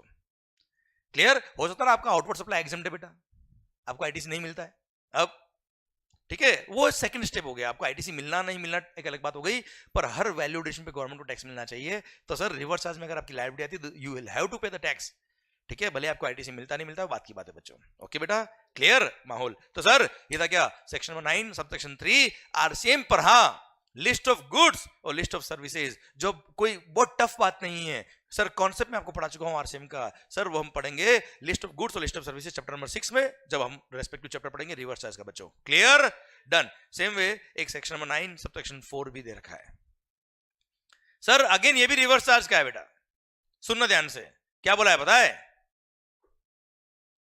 Sir? Government has the power, क्या बोला मालिक? Government has the power that on the recommendation of the GST council they can. अच्छा सुना रहे, ये होशियारी, डेलीगेटेड पावर दे रखा है, जीएसटी काउंसिल आएगा ही आएगा सर। उनके पास पावर है कि वो नोटिफाई कर देंगे कुछ गुड्स और सर्विस और बोथ को। क्या कर देंगे sir? They can notify certain goods और सर्विसेज और बोथ। अगर वो नोटिफाइड कैटेगरी ऑफ गुड्स और सर्विस और बोथ परचेज करता है कौन? Specified category of registered person. कौन परचेज करता है मालिक? आवाज नहीं आ रही। Specified category of registered person अगर परचेज करता है, कौन परचेज करता है बेटा? सर सेंट्रल गवर्नमेंट के पास पावर है कि that on the recommendation of the GST council they can notify certain goods और सर्विस और बोथ। और अगर उन नोटिफाइड गुड्स और सर्विस और बोथ को परचेज किया किसने? Specified category of registered person ने। किससे? अनरजिस्टर्ड पर्सन से। किसे परचेज किया बेटा? तो रिवर्स चार्ज लगेगा, और रिवर्स चार्ज लगेगा तो रेसिपिएंट जो रजिस्टर्ड पर्सन है, जो specified category of registered person है, वो टैक्स पे करेगा to the government directly under reverse charge mechanism, and recipient shall be treated as if he is the person liable to pay GST to the government directly. बेटा हाँ है ना मालिक? Clear, okay. समझ में नहीं आया बेटा? क्योंकि मैंने समझाया भी नहीं, अभी बोला है, केवल बोलता हूं अभी मैं, सुनना रहे होशियारी। सेक्शन 9 सबसेक्शन 4 सर क्या बोलता है? किसी भी अनरजिस्टर्ड पर्सन से, क्या बोला sir? Notified category of goods और सर्विस और बोथ परचेज करता है कौन? Specified category of registered person. सारे लोग नहीं, specified category of registered person. तो ऐसे केस में रिवर्स चार्ज लगेगा। और सप्लायर जो था वो तो वैसे भी अनरजिस्टर्ड है सर। सप्लायर जो है वो तो वैसे भी क्या है? अब वो अनरजिस्टर्ड, उस पर टैक्स की लायबिलिटी आती ही नहीं, वो तो टैक्स पे करेगा नहीं सर। कोई बात नहीं, जो रेसिपेंट वो तो रजिस्टर्ड है, बोले तू टैक्स पे कर देना, क्या फर्क पड़ता है? अरे हाँ ना सर, आई रिपीट सर, अनरजिस्टर्ड पर्सन से किसे sir? Specified category of registered person ने नोटिफाइड गुड्स और सर्विस और बहुत परचेज किया, तो ऐसे केस में वो रेसिपेंट जो रजिस्टर्ड है वो लायबल होगा टैक्स पे करने के लिए अंडर आरसीएम बेटा। ठीक है सर, वैसे अगेन ये चैप्टर जब आएगा 6 तब हम डिटेल में पढ़ेंगे, पर यस बता देता हूं आपको, एक ही नोटिफाइड पर्सन है आज की तारीख में। कौन? बिल्डर, प्रमोटर जिसको बोलते हैं टेक्निकली, प्रमोटर लीगल लैंग्वेज में बेटा। ठीक है, और आप और हम इसको किस नाम से जानते हैं बच्चों? Builder. Sir promoter has been notified, किसको नोटिफाई किया सर? चलो बिल्डर बोल दूं मैं, चलेगा आपके लिए? ठीक है, बिल्डर को नोटिफाई कर दिया। किसको नोटिफाई कर दिया सर? किसको नोटिफाई किया? किसको नोटिफाई किया? ऐसे ऐसे हाथ हटा दे, अरे बस तू कहीं खो जाता कभी कभी बेटा। सर सुनना, किसको नोटिफाई किया? बिल्डर को। मेरे साथ बोलते जाओ आप सर, किसको नोटिफाई किया? बिल्डर। अब अगर बिल्डर को नोटिफाई कर दिया कि बिल्डर तुमने अगर किसी भी अनरजिस्टर्ड पर्सन से, क्या बोला सर? सीमेंट परचेज कर लिया। क्या परचेज कर लिया? तो लग गए। और कौन पे करेगा? क्यों? क्योंकि जो सप्लायर है वो तो रजिस्टर्ड ही नहीं है साहब, उस पर जीएसटी की लायबिलिटी आती ही नहीं सर, वो तो टैक्स पे करेगा नहीं सर, तेरे को पे करना पड़ेगा। क्लियर? सीमेंट है, कैपिटल गुड्स है, कुछ अदर गुड्स भी बेटा, वो हम पढ़ेंगे चैप्टर नंबर 6 पढ़ते वक्त। पर यस, एट प्रेजेंट केवल एक ही नोटिफाइड कैटेगरी ऑफ पर्सन है, नाम क्या है उसका? पक्का? पक्का? बिल्डर ने किससे परचेज किया गुड्स? अच्छा, रजिस्टर्ड से परचेज किया होता तो वो तो वैसे भी टैक्स लगा के देता सर। नहीं नहीं, मजा नहीं आया, वापस सुनना भाई। आप अगर जीएसटी में रजिस्टर्ड होते हैं बेटा, और मैं बिल्डर हूं सर, मैं रजिस्टर्ड हूं जीएसटी में, मैंने अगर रजिस्टर्ड लोगों से गुड्स खरीदी होती तो क्या होता? उन्होंने वैसे भी टैक्स लगाया होता सर, और बिल पे टैक्स लगा के मुझे दिया होता, मैंने टैक्स पे कर दिया होता उनको, और उन्होंने गवर्नमेंट को पे कर दिया होगा। हाँ या ना सर? पर अगर आप जीएसटी में रजिस्टर्ड नहीं हो सर, और सीमेंट बेच रहे हो बेटा, फॉर एग्जांपल, अगर आप रजिस्टर्ड होते सीमेंट बेचते, सीमेंट पे जीएसटी लगा के देते मेरे को सर। अगर आप रजिस्टर्ड नहीं हो, आपने सीमेंट पे जीएसटी नहीं लगाया होगा, कोई बात नहीं, मेरे को लगाना पड़ेगा जीएसटी, गवर्नमेंट को पे करना पड़ेगा, रिवर्स चार्ज मैकेनिज्म में बात खत्म बच्चों। भारत माता की जय। अब इसका लॉजिक क्या है क्या नहीं है बात करनी है बाद में सर, अभी वो आपका माइंड धीरे धीरे मैच्योर होगा, अभी नहीं मैच्योर है। क्लियर? अच्छा, मेरे को पता है कि मेरे को कब कौन सा टॉपिक कब क्या बोलना है, ठीक है सर, और द बेस्ट मैनर जिसमें आपको समझ में आएगा तभी मैं बोलूंगा बात, ठीक है? क्लियर? समझे मेरी बात? क्योंकि मुझे पता है कि सर आपको कौन सी बात कब बतानी है, लिंकिंग करने की वजह से। ओके बच्चों, जिससे आपको जल्दी समझ में आएगा और अच्छे से इफेक्टिवली समझ में आएगा और आपको याद नहीं करना पड़ेगा। तो मैं इसका लॉजिक अभी नहीं समझा रहा आपको, क्योंकि वो अभी आपका माइंड मैच्योर करना बाकी मेरे को भी। ठीक है सर? अरे क्लियर मालिक? ठीक। तो सर चैप्टर नंबर 6 जब आएगा तब डिटेल में बात करेंगे। एक एग्जांपल मैंने आपको दिया है केवल इसके लिए। चलो एक काम करूं क्या यार, एक बहुत ही भारी बात बोल दूं क्या यार? सर पता है इस सेक्शन ने बवाल मचा दिया था सर जब जीएसटी आया था। इस सेक्शन ने पता है क्या लिखा था? ये नोटिफाइड नहीं था, ये नहीं था। अब पढ़ के बताओ एक बार। सर सुन रहे हो होशियारी? जब जीएसटी नया नया आया था ना सर, इस सेक्शन ने तो बैंड बजा दी सर लगभग लगभग हर बिजनेसमैन की। इसकी इंपोर्टेंस क्रिएट करूं, वैसे तो खत्म हो गया सर। ये थोड़ा एक्स्ट्रा बताऊंगा मैं आपको नॉलेज के लिए, चलेगा? चलने दे आगे, थोड़ा चाहिए नॉलेज। तो ऐसे आवाज ढंग से नहीं आ रही सर, चाहिए क्या? मैं हूं तो सेल्फिश, देखो आप सर। जब जीएसटी आया था 1 जुलाई 17 को, तभी सेक्शन 9 सब सेक्शन 4 ने क्या लिखा था पता है? कि अगर कोई भी रजिस्टर्ड पर्सन कोई भी गुड्स और सर्विस और बोथ किसी भी अनरजिस्टर्ड पर्सन से परचेज करता तो लग गए। और वहां पे रिवर्स चार्ज मैकेनिज्म में recipient will be liable to pay GST to the government directly, और सर वो रेसिपिएंट को टैक्स पे करना पड़ेगा as if he is the person liable to pay GST to the government directly. ठीक है sir? मतलब कुल मिला के आरसीएम लगेगा सर। वापस सुनना, कोई भी रजिस्टर्ड पर्सन कोई भी गुड्स और सर्विस किससे खरीद रहा है? अनरजिस्टर्ड से बेटा। तो रेसिपिएंट को, जो बिजनेसमैन है, जो रजिस्टर्ड जीएसटी में है, उसको आरसी में टैक्स पे करना है हर गुड्स सर्विस पे जो अनरजिस्टर्ड से खरीदा है। अब इसको इमेजिन करके बताता हूं मैं आपको। जैसे for example I am registered in GST, मैंने बोला ना हूं भी चलेगा बेटा, केवल एक्सप्रेशन से काम नहीं चलेगा sir. I am registered in GST.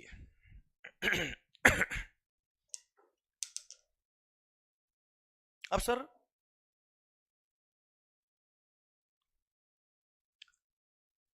मैंने अपने ऑफिस में चाय मंगाई सर, चाय स्टाफ के लिए, अपने लिए, क्लाइंट के लिए। सर क्या मंगाया भाई?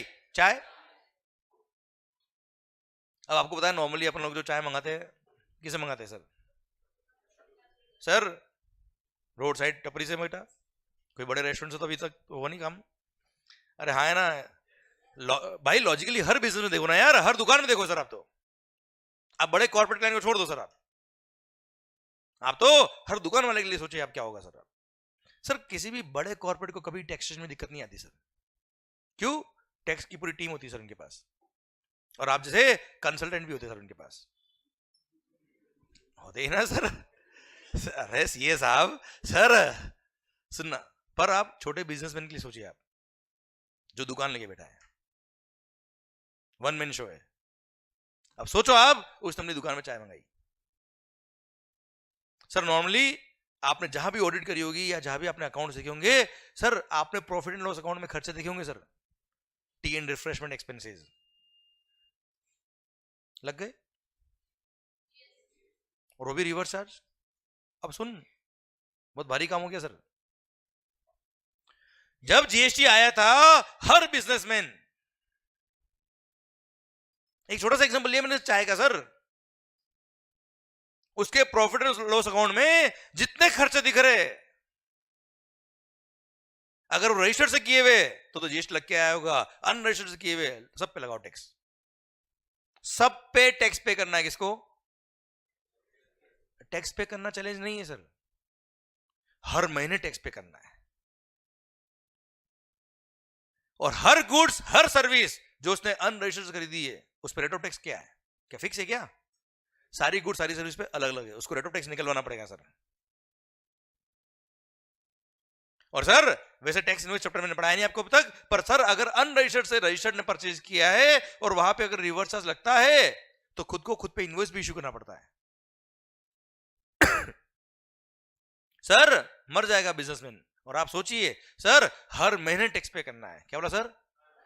मतलब हर महीने कितनी चाय पिए, कितने खर्चे किए, कितने रिपेयर एक्सपेंसेस किए सर, उन सब पे टैक्स पे करो रिवर्स चार्ज मैकेनिज्म में। सर देश के जो मिडिल क्लास बिजनेसमैन है या लोअर मिडिल क्लास बोलते सर उनके मैक्सिमम खर्चे तो मार्च में बुक होते बेटा। आप समझ रहे हो मैं क्या कह रहा हूं बेटा?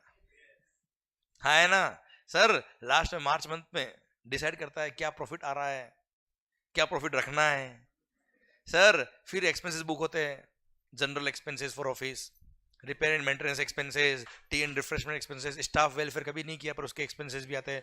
अरे हाँ है ना सर, होते ना सर, होते ना सर। अब आप सोचिए हर महीने अगर उसने एक्सपेंस बुक नहीं किए होंगे और ईयर एंड पे डायरेक्ट जाके वो एक्सपेंस बुक करता है सर, डिपार्टमेंट को 1 मिनट में पता पड़ जाएगा कि मामला गड़बड़ है। क्यों भाई? सारी चाय मार्च में पी रहे कि मार्च में रिवर्स चार्ज टैक्स पे किया है, बाकी तो पे ही नहीं है तो साल भर में। You getting my point? Sir it was very difficult for the एसएससीज। लोगों ने तो बोला नहीं चाहिए जीएसटी, ना चाहिए मोदी, ना चाहिए जीएसटी, चलो ना हो पाएगा। सर इतना हंगामा हुआ है सर इस पे। फिर एक नोटिफिकेशन इशू किया 13 तारीख को, 13 अक्टूबर से 2017, जब बहुत छोटे थे बेटा सर, मैं भी छोटा था सर उस टाइम, पर जीएसटी पढ़ा रहा था उस टाइम भी। सर सुना रहे होशियारी, मालिक 13 अक्टूबर को एक नोटिफिकेशन दिया और बोला क्या, चिंता मत करो, 5,000 रुपए पर डे तक का खर्चा है तो टैक्स पे करने की जरूरत नहीं सर। 5,000 रुपए पर डे तक का आपका इस तरह का एक्सपेंसेस जो अनरजिस्टर्ड परचेज किया आपने सब मिला के, तो आपको रिवर्स चार्ज नहीं लगेगा। क्लियर? फिर सर हंगामा हुआ, फिर जाके सेक्शन को ही विड्रॉ कर दिया, डिलीट किया सेक्शन को, इनएप्लीकेबल किया नोटिफिकेशन के थ्रू। क्लियर? फिर और में 1 साल बाद वापस ये नोटिफिकेशन लेके आए और सर ये एप्लीकेबल किया केवल किसके लिए? बिल्डर के लिए। सर अमेंडमेंट किया सेक्शन 9 सबसेक्शन 4 में फाइनेंस एक्ट के थ्रू, और यहां पर जो सारी गुड्स और सर्विस लिखा था वहां लिखा नोटिफाइड गुड्स सर्विस ही लिखेंगे हम, और सारे रजिस्टर्ड पर्सन लिखा था वहां लिखा क्या? स्पेसिफाइड कैटेगरी ऑफ पर्सन ही होगा, और स्पेसिफाई क्या किसका? किसको? केवल बिल्डर को। कुछ आ रहा है मजा कि नहीं आ रहा है सर? हाँ है ना सर? सुनना बात को ध्यान से, स्टोरी समझ में पूरी बेटा। वैसे जो मैंने आपको बताया लास्ट 10 मिनट में केवल नॉलेज के लिए बताया आपको मैंने, ठीक है? अभी एप्लीकेबल नहीं है, पर यस उसकी वजह से आपको सेक्शन की इंपॉर्टेंस पता पड़ती है सर। सेक्शन नंबर 9 सबसेक्शन 4 एक बहुत बड़ा मुद्दा था सर, बहुत बड़ा मुद्दा था सर, जहां पे भी जीएसटी जब नया नया आ रहा था सर, तो पब्लिक अवेयरनेस के लिए मैंने कई सारे सेमिनार लिए थे, जहां पे भी बात होती थी सर सेक्शन 9(4) में, तो ऐसी बैंड बजी थी लोगों की सर, इतनी बैंड बजी थी सर, और डिपार्टमेंट की हालत तो ऐसी खराब थी सर, और बताएंगे बाद में धीरे धीरे, सब आज थोड़ा बताना है सर। यहां तक समझ में आया आपको? अरे आवाज नहीं आ रही ओए? पक्का 100% done sir. Section number 9 sub section number 4 department के ऑफिसर की, चलो बोल देता हूं मैं, हालत ऐसी है सर ऑफिसर्स की, कुछ 2019 में मेरे पापा की फॉर्म में ऑडिट आई, जीएसटी ऑडिट, ये फैक्ट है सर। सर जो ऑफिसर्स आए वो क्या बोलते हैं, अब हमारे पापा का तो बिजनेस दुकान नॉर्मल एक ट्रेडिंग वाला काम है सर। अब साहब 2020 या 19 कुछ होगा सर 20, हाँ सर क्या बोलते हैं, अब उनको कोई पॉइंट मिला नहीं सर कि जिसमें टैक्स रिकवरी कर पाए या कुछ हो पाए, या कुछ नहीं मिला। लास्ट में क्या बोलते हैं, अरे यार ये सारे एक्सपेंसेस आपके ऐसे हैं जिसमें आपने टैक्स पे नहीं किया हुआ है, ये तो आपने अनरजिस्टर्ड परचेज किया, इसमें रिवर्स चार्ज लगेगा सेक्शन नंबर 9 सब सेक्शन 4। 9(4) तो उनको याद नहीं था, रिवर्स चार्ज बोला था उन्होंने, और वहां मैं बैठा था सर बायलक, मैंने कहा क्या बोल रहा है, वापस बोलना है सर एक बार। बोला रिवर्स चार्ज, मैंने कहा स्पेलिंग पता है उसकी क्या होता है? बोला सेक्शन पता है आपको? मैंने कहा आप जैसे लोगों की वजह से गवर्नमेंट बदनाम है सर। मैंने कहा आपकी ट्रेनिंग भी हुई कि नहीं हुई है? वो ट्रेनिंग हुई होगी डेफिनेटली, पर आपने पढ़ा कि नहीं पढ़ा है? सर दिमाग खराब हो गया उनका। सोचो वहां तो मैं बैठा था सर, अगर मान लो मैं नहीं होता, केवल पापा होते हैं, और सोचिए यहाँ जितने आप दुकान देखते हो बेटा, आपने भी, आप जिस टाउन से बिलोंग करते हो वहां देखना जितने मार्केट में दुकान है, एक को भी क्या सेक्शन 9(4) पता है क्या? वो ऑफिसर के बोलेगा टैक्स लगता है, आप वो तो परेशान है ना यार आदमी। समझना बात को ध्यान से। मैंने कहा तुम जैसे लोगों की वजह से पूरा देश डिपार्टमेंट से डरता है, and they are not tax friendly. हाँ है ना सर, भगाया उनको बाहर, गाली नहीं दी केवल उनको, this was the actual condition. उनको बोला ट्रेनिंग नहीं हुई तुम्हारी तो कराओ आप ट्रेनिंग, मैं आ जाता हूँ बोले सर बोले सर आप कौन हो? मैंने कहा मैं कौन हूँ, छोड़ दे अभी तू सर पर पॉइंट क्या है? पॉइंट इज दैट नॉलेज, इसलिए मैंने आपको सेक्शन नंबर 9(4) की इंपॉर्टेंस बताई बेटा। क्लियर? कि आपको ध्यान रहे, ये बाद में चेंज हुआ, और बाद में बिल्डर वो इनिशियली आया था उसके 1 महीने बाद ही विड्रॉ हो गया था सर, 5,000 रुपए पर डे की लिमिट दी, बाद में इसको विड्रॉ भी कर दिया सर। हाँ है ना मालिक? क्लियर? पर सर ये इतना भारी सेक्शन था, मतलब अगर ये होता तो आज शायद जीएसटी ना हो पाता, इतना भारी सेक्शन था ये, ठीक है? क्योंकि हर एक्सपेंस आप सोचो ना यार, उसमें रिवर्स में टैक्स पे करना, उसकी रेट ऑफ टैक्स निकालना, कंप्लायंस पे करना हर महीने पॉसिबल नहीं था सर। क्लियर मालिक? सर सेक्शन 9(4) अभी किसके लिए एप्लीकेबल है sir? Only and only builder, जिसको टेक्निकली बोलते हैं क्या? प्रमोटर्स। ठीक है मालिक? पक्का डन। तो सेक्शन नंबर 9 सब सेक्शन 4 खत्म होता है अब, पक्का? ठीक सर। सर आइए section number 9 sub section number 5। ओला नाम सुना क्या? ओला, उबर, स्विगी, मैकडी। सर सुनना ओ भाई, ओला, स्विगी, जोमेटो, सर गवर्नमेंट के पास पावर है। चलो एक चीज, एक एग्जांपल से बात करता हूं मैं आपसे सर। ओला, टैक्सी, उबर, कभी ट्रेवल किया होगा ना सर? मान लो, आवाज नहीं आ रही सर, मान लो मैं हूं टैक्सी ड्राइवर सर, मान लिया सर, मैं हूं टैक्सी ड्राइवर सर। सर क्या नाम? हर्ष। ओला कंपनी के मालिक बैठे हमारे बीच, हर्ष भाई। सर मैं हूं टैक्सी ड्राइवर, मेरा टैक्सी लिस्टेड है, रजिस्टर्ड है कहां? ओला ऐप पे sir, and you are the passengers. अब आपको मान लो अंधेरी से चर्च गेट जाना है सर, मान लिया सर, गुड। आपने क्या किया? ओला ऐप ऑन की, क्लियर, टैक्सी बुक किया, नियरेस्ट टैक्सी मेरा था, मैं लेके पहुंच गया, क्लियर। डेस्टिनेशन क्या था? चर्च गेट, मैंने वहां ड्रॉप किया आपको बेटा, ठीक है साहब। अब सर उसमें फेयर था मान लो ₹700। आप मुझे बताओ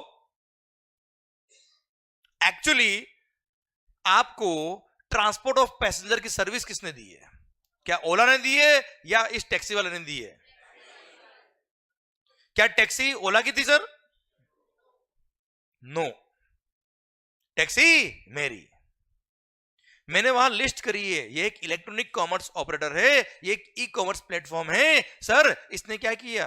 एक प्लेटफॉर्म बनाया जिसपे ये सप्लायर ऑफ सर्विस और रेसिपिएंट ऑफ सर्विस एक जगह मिल गए थ्रू दैट इलेक्ट्रॉनिक प्लेटफॉर्म। हाँ है ना भाई? इसने क्या किया? हम सबको एग्रीगेट कर दिया एक ही प्लेटफॉर्म पे सर।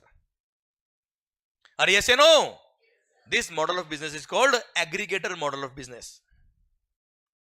क्लियर? क्या बोलते हैं मालिक इसको? Aggregator model of business. अब इसमें क्या किया? इसने सारे सप्लायर्स को और सारे रेसिपिएंट को एक ही प्लेटफॉर्म पर इकट्ठा कर दिया, कलेक्ट कर दिया, एग्रीगेट कर दिया सर। अब क्या होगा सर? आपको कहीं ट्रैवल करना होगा, आप टैक्सी बुक करेंगे, नियरेस्ट टैक्सी मान लो मेरी है, मैं आपको पिक करने पहुंचा, वहां से आपको लोकेशन पे ड्रॉप किया मैंने, क्लियर। जो फेयर था ₹700।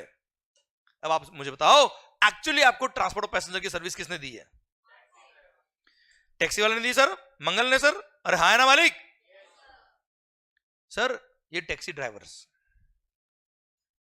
अब आप मुझे बताओ, ये टैक्सी के एग्जांपल ले रहा हूं मैं आपके लिए सर। ये टैक्सी ड्राइवर, ये जो लॉबी है सर, जिनके पास टैक्सी होती है और टैक्सी चलाते हैं, इस तरह से जो ओला वगैरह पे लिस्ट करते हैं बेटा टैक्सीज को, ये एक बहुत बड़ा ऑर्गेनाइज्ड बिजनेस नहीं है यार। क्या मैं टैक्सी वाला, आप सोचिए, क्या टैक्सी वाला जीएसटी में रजिस्ट्रेशन कराएगा? सोचिए, देखो बेटा, प्रैक्टिकली देखिए आप, क्लियर नहीं?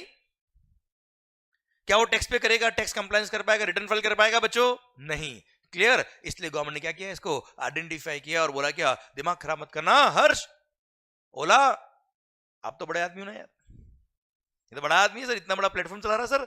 You will be treated as if you are the supplier of such services. देखो मैं सप्लायर था एक्चुअली, आप कस्टमर रेसिपिएंट थे सर, ये एक ईसीयू था प्लेटफॉर्म, क्लियर। नए सप्लायर था, नए रेसिपिएंट था बच्चों, यस या नो? ट्रांसपोर्ट ऑफ पैसेंजर की सर्विस किसने दी थी? टैक्सी वाले ने। हाँ है ना सर? ये तो ईसीओ था, और ट्रांसपोर्ट ऑफ पैसेंजर की सर्विस ली किसने? आप लोगों ने, पैसेंजर ने सर, क्लियर। एक्चुअली सप्लायर में था, पर for the purpose of GST, क्या बोला sir? For the purpose of GST ECO will be treated as if ECO is the supplier of such services and ECO will be liable to pay GST to the government directly बेटा। हाँ है ना sir? और सारे provision किस पे लगेंगे? ओला पे लगेंगे सर, क्लियर। रजिस्ट्रेशन की लायबिलिटी किसकी आएगी? ओला की। टैक्स कौन पे करेगा? ओला। बात खत्म बच्चों, ठीक है सर। मेरे को फ्री कर दिया for the purpose of GST, मैं सप्लायर ही नहीं हूं सर। क्या बोला? वापस सुनना sir, for the purpose of GST मैं सप्लायर ही नहीं हूं सर। कौन सप्लायर है? ओला, ठीक है। तो सर यहां पर अब सुनना सेक्शन को ध्यान से। ओला मैंने एक एग्जांपल लिया आपके साथ। गवर्नमेंट के पास पावर है, दिल थाम के सुनिएगा सर, गवर्नमेंट के पास that on the recommendation of the GST council they can notify certain only services।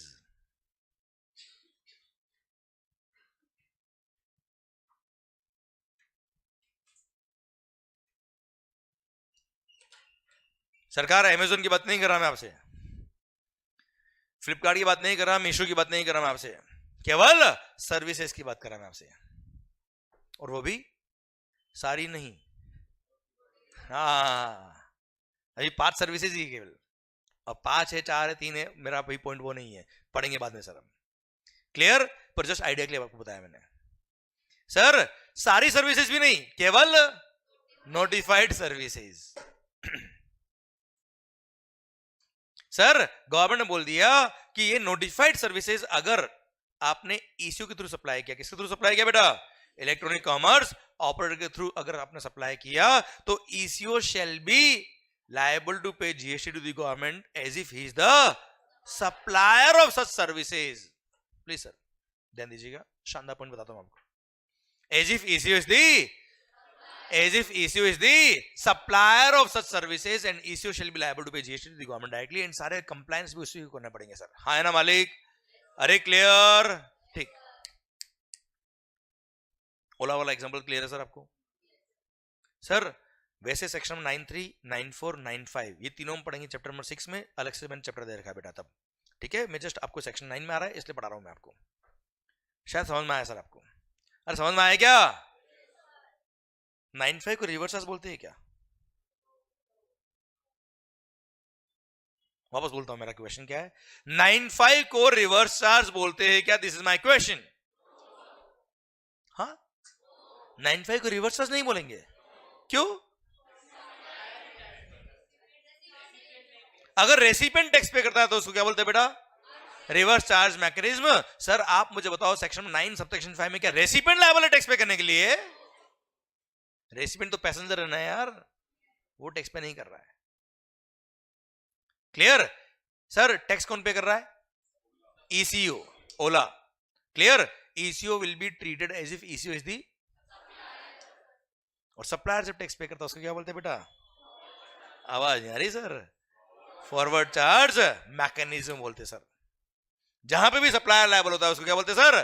Forward charge mechanism बोलते हैं, उसको रिवर्स चार्ज मैकेनिज्म नहीं बोलते। दिल थाम के देखना सर, एक मिनट। 9.3 देखो ध्यान से आप, क्या लिखा है मैंने 9.3 में? देखो क्या लिखा है?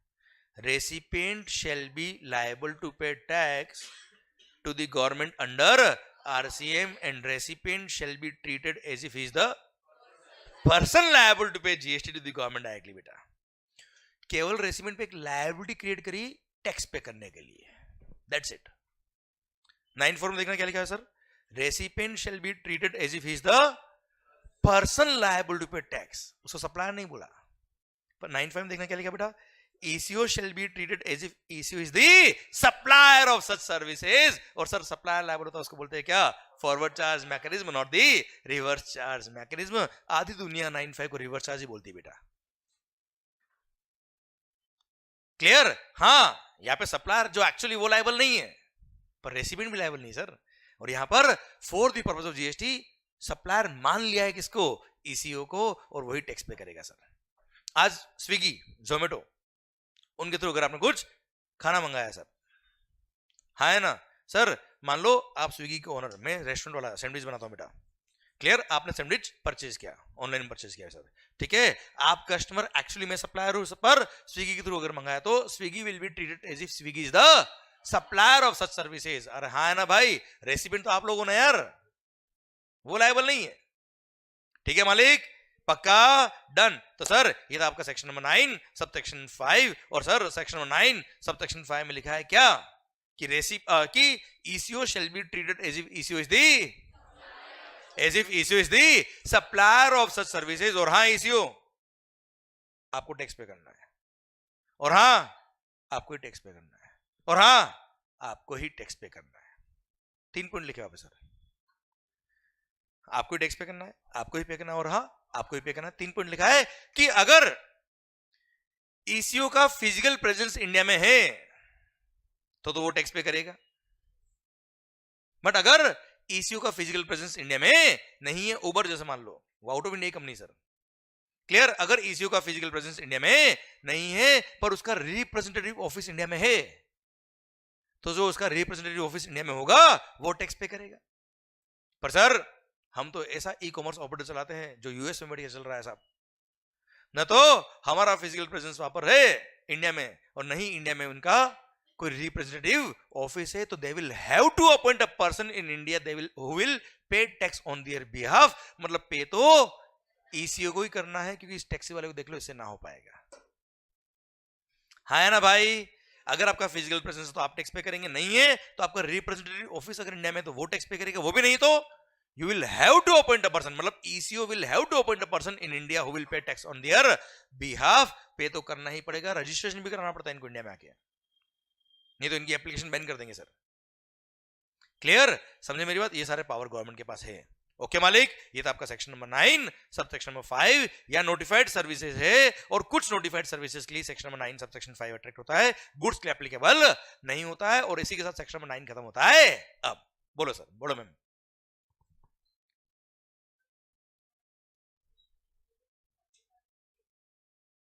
Amazon is not liable बेटा, Amazon is not supplier. Sir Amazon के थ्रू अगर आपने परचेस किया गुड्स, मान लो मैं मार्केट बेच रहा हूं थ्रू Amazon, तो सप्लायर मैं हूं, Amazon एक प्लेटफॉर्म है, आप कस्टमर हो, तो मैं सप्लायर में टैक्स पे करूंगा. Amazon तो अपना कमीशन चार्ज करता है मैं से 20%, तो कमीशन का बिल मेरे को लिखेगा वो. हाँ ठीक है बेटा. यस, एक सेकेंड, हाँ बोलिए मैम. पक्का समझ में आया ना आपको? Okay, yes please.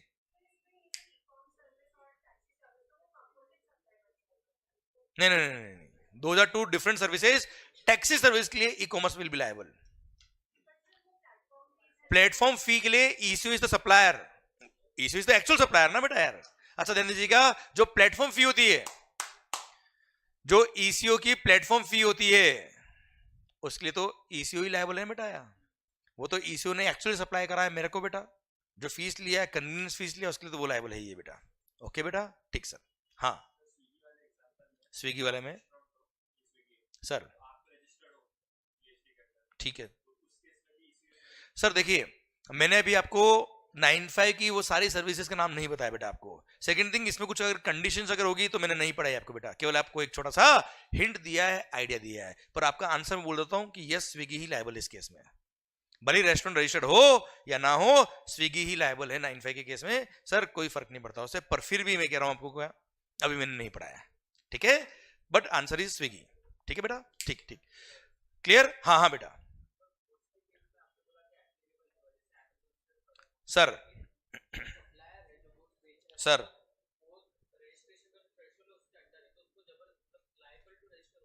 क्या लिखा है ये?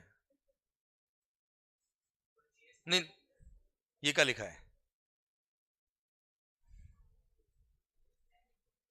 ये क्या लिखा है सर? सुनिएगा ध्यान से भाइयों. अगर उसका सर, मान लो मैं एक एग्जांपल लेता हूं आपके लिए, अमेजोन का एग्जांपल ले रहा हूं, वैसे मैं बात कर रहा हूं सर.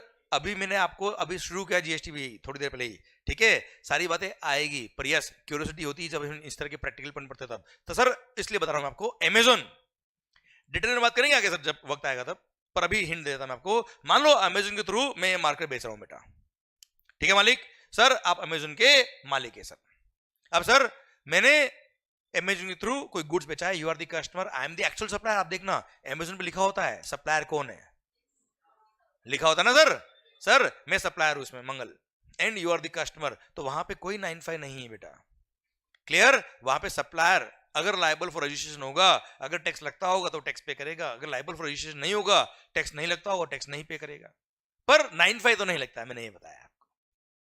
क्लियर. और ऐसा भी जरूरी नहीं है कि अमेजोन के थ्रू बेच रहे हो तो रजिस्ट्रेशन कराना कंपलसरी है, ऐसा नहीं है, था ये 1 साल पहले तक. ठीक है सर, इसलिए अभी ये सब बातें करी नहीं मैंने. सेक्शन में 24 से हट गया बेटा, एग्जामिनेशन दिया नोटिफिकेशन में 20, सेक्शन में 23 के थ्रू. ठीक है सर. Yes ma'am.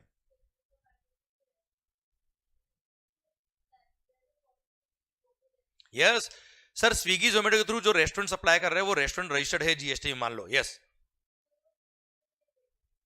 तो भी स्विगी जोमेटो ही टैक्स पे करेगा. ठीक है, 95 लगे. ठीक है, दैट इज अ मैकेनिक. अभी सुनो, मैंने 95 पूरा नहीं पढ़ा है आपको, थोड़ा हिंट दिया है बेटा. ठीक है, अभी आप ओला वाला एग्जांपल ले लीजिए बेटा, ठीक है ना, थोड़ा और धीरे धीरे हम आगे बढ़ेंगे ना बेटा. अच्छा, क्यों मैंने इसको इस चैप्टर में नहीं डाला है? क्योंकि there are various factors which determine कि ये 95 में आया है कि नहीं आया, आना चाहिए कि नहीं आना चाहिए, ये आपका माइंड मैच्योर होगा धीरे धीरे, हम जीएसटी में आगे बढ़ेंगे तब. इसलिए मैंने चैप्टर नंबर 6 रखा है इसको बेटा. ठीक है, अभी रुकिए, अभी डिस्कशन नहीं करेंगे उस पर ज्यादा. पर yes, even if they are liable, they are registered in GST, तो भी स्विगी पे टैक्स पे करने की लायबिलिटी आती है. ओके बेटा, अभी इतना मानो बेटा, मैंने पूरा नहीं पढ़ाया है, इसलिए तो मैंने इस चैप्टर में नहीं डाला है चीजें. प्लीज बेटा.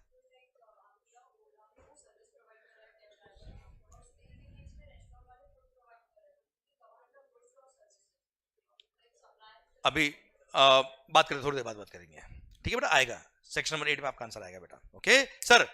अच्छा सर ध्यान देना, section number 9 subsection 5, section number 9 subsection 5, section number 9 subsection 3, 94 and 95, ये तीनों 93 94 कौन से, आरसीएम, 95 कौन सा, ईसीओ फॉरवर्ड चार्ज, ठीक है। ये तीनों सेक्शन मैंने आपको केवल हिंट दिए, पढ़ाए नहीं है, ये तीनों हम डिटेल में पढ़ेंगे जब नेक्स्ट चैप्टर, जब चैप्टर नंबर 6 आएगा तब बेटा, हाँ ना भाई, क्लियर। अच्छा मैंने अपनी बुक के अंदर चैप्टर की सीक्वेंस भी इस तरह से बनाई हुई कि मेरे को कब कौन सा टॉपिक कैसे पढ़ाना है और आपको कब पॉइंट समझ में आएगा अच्छे से, उस हिसाब से मैंने चैप्टर बनाया है सर, ठीक है, क्लियर डन। तब बात करेंगे डिटेल के अंदर हम और बहुत सारी, और पता है जब आपका माहौल बन जाएगा इनडायरेक्ट टैक्स का, तब बहुत सारे क्वेश्चन आप मेरे से पूछ रहे हो ना सर, उसके आंसर आपके पास ऑलरेडी होंगे सर, अपने आप आएंगे, तो मैं चाहता हूं वो आंसर अपने आप जनरेट हो आपके सर, ठीक है। तो वक्त आएगा तो बात करेंगे और हम, क्लियर पक्का। तो इसी के साथ सेक्शन नंबर 9 खत्म होता है।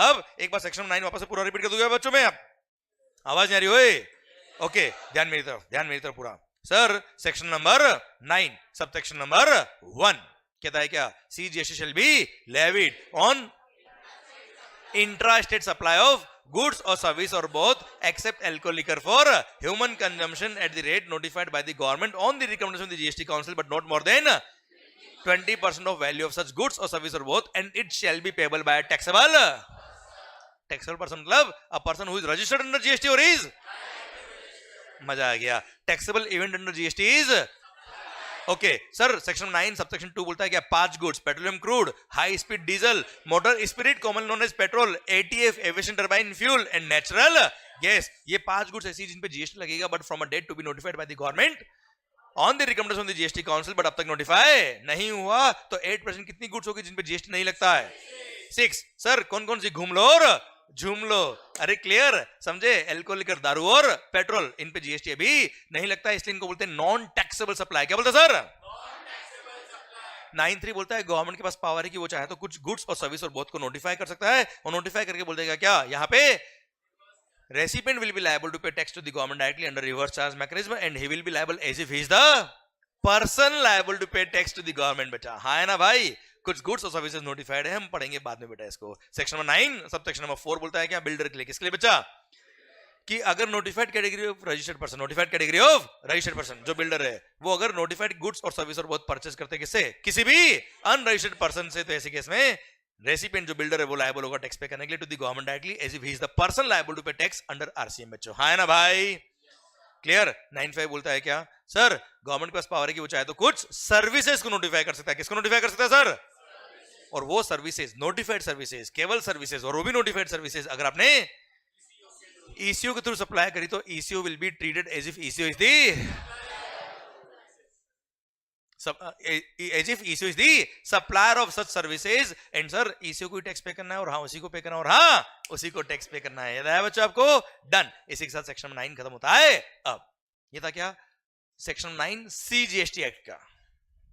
अच्छा अगर मैं एसजीएसटी एक्ट की बात करूं आपसे, एसजीएसटी एक्ट की, तो same section number 9 sub section 1 2 3 4 5 कहां मिलेंगे आपको, हर स्टेट गवर्नमेंट के एसजीएसटी एक्ट में, बस यहां पे सेंट्रल गवर्नमेंट लिखा है, वहां क्या होगा, स्टेट गवर्नमेंट। अच्छा वैसे यहां पे क्या लिखा है, गवर्नमेंट, और इस एक्ट के लिए गवर्नमेंट का मतलब होता है सेंट्रल गवर्नमेंट, और एसजीएसटी एक्ट में भी लिखा है गवर्नमेंट, पर उस एक्ट में गवर्नमेंट का मतलब होता है क्या, वो रेस्पेक्टिव स्टेट गवर्नमेंट। बेटा हाँ है ना मालिक, clear done, absolutely same, sub section number भी सेम बेटा, क्लियर। कहीं कोई प्रोवाइजो होगा, एक्सप्लेनेशन होगा, वो भी सेम होगा सर, ठीक है sir. One nation one tax यार, हाँ है ना मालिक, क्लियर। पता है आपको, जैसे आपने सेक्शन नंबर 9 पढ़ा सीजीएसटी एक्ट में, वैसे ही सेक्शन नंबर 5 दे रखा है कहां, आईजीएसटी एक्ट में। कौन सा, सेक्शन नंबर 5 कहां पे बच्चों, आईजीएसटी एक्ट में। कौन सा सेक्शन, जल्दी बोलना है बेटा एक बार, सेक्शन नंबर 5। सर सुनना एक मिनट रुको, सेक्शन नंबर 5 पता है, यहां पर इंट्रा स्टेट सप्लाई पे लगता है जीएसटी, वहां पर, क्लियर।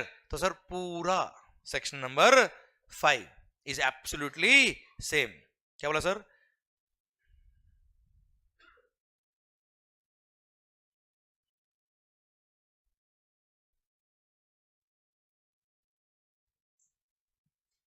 चलिए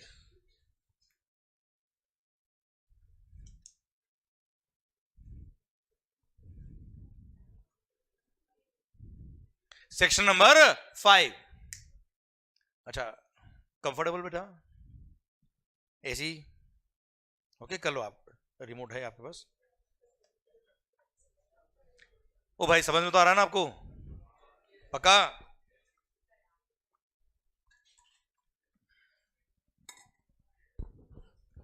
नींद तो नहीं आ रही है? भूख लग रही है? सही में भूख लग रही है आपको? सही में भूख लग रही है? यही संघर्ष है sir. Section number section number 5 sub section number 1। मतलब वीडियो क्लास में जो है ना बेटा, उनको सोचो आप, मतलब वो बेटे बेटे मंगल चुप, ये चुप, मंगल चालू, मंगल चालू, मंगल चालू नहीं होए sir. Section number 5 sub section number 1 of the CGST of the IGST. सुना, जो सेक्शन नंबर 9 था सीजीएसटी में, वही सेक्शन नंबर 5 है आईजीएसटी में। Sir section number 5 sub section हम सब रिपीट करेंगे सर, बोलेंगे सर एक बार कि sir IGST shall be levied, क्या बोला sir? On interstate, on interstate supply of goods और सर्विस और both except alcohol liquor for human consumption at the rate notified by the government on the recommendation of the GST Council, but not more than 40% of value of such goods or service or both, and it shall be payable by a taxable person. Clear? IGST is CGST plus HGST. 20 plus 20 कितना हो गया बेटा? 40. Okay मालिक? Clear? Done. And it shall be payable by a taxable person. ठीक है sir? ये section number 5 subsection 1। Section number 5 sub section 2, वो 5 goods, कौन सी 5 गुड्स? पेट्रोल वाली बेटा। सर इन पे जीएसटी लगेगा but from a rate to be notified by the government. 5 कौन कौन सी बेटा बोलना एक बार? Petroleum crude, high speed diesel, motor spirit common known as petrol, aviation turbine fuel and natural gas. 5(3) RCM या इंट्रास्टेट है, वो क्या होगा? इंटरस्टेट। 5(4) रिवर्स चार्ज, इंटरस्टेट के केस में भी, बिल्डर वाले केस में बेटा। एंड 5(5) ओला उबर स्विगी वगैरह बच्चा। हाँ है ना भाई? Absolutely same. कोई खास बात? अच्छा, बस एक बात और एक्स्ट्रा है बेटा, उसके लिए मैं सेक्शन नंबर 5 यहां लिखा मैंने आपके लिए। यहां पे सेक्शन नंबर 5 सब सेक्शन में एक प्रोवाइजो दे रखा है।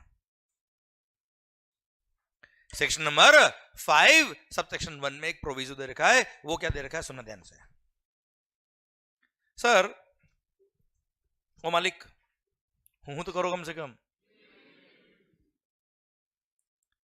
मैं मान रहा हूं भूख लग रही बेटा, हूं कम लोते हैं जैसे कुछ यम्मी चीज खा लिया आपने सर। ओ मालिक, सेक्शन नंबर 5 सब सेक्शन 1 बोलता है क्या इंटरस्टेट सप्लाई पे आईजीएसटी लगेगा सर? हूं तो कर लो। इंटरस्टेट सप्लाई पे क्या लगेगा सर? आईजीएसटी। अच्छा पता है इंपोर्ट ऑफ गुड्स क्या बोला सर? इंपोर्ट ऑफ गुड्स पे क्या लगता है बच्चों? कस्टम्स। इंपोर्ट ऑफ सर्विस नहीं बोल रहा मैं आपसे, इंपोर्ट ऑफ गुड्स। अगर आपने आउट ऑफ इंडिया से इंडिया में कोई गुड्स इंपोर्ट करी तो इंपोर्ट ऑफ गुड्स पे क्या लगता है बच्चों? और खास बात, कस्टम के साथ में आईजीएसटी भी लगता है on import of goods along with the customs. क्या लिखा है?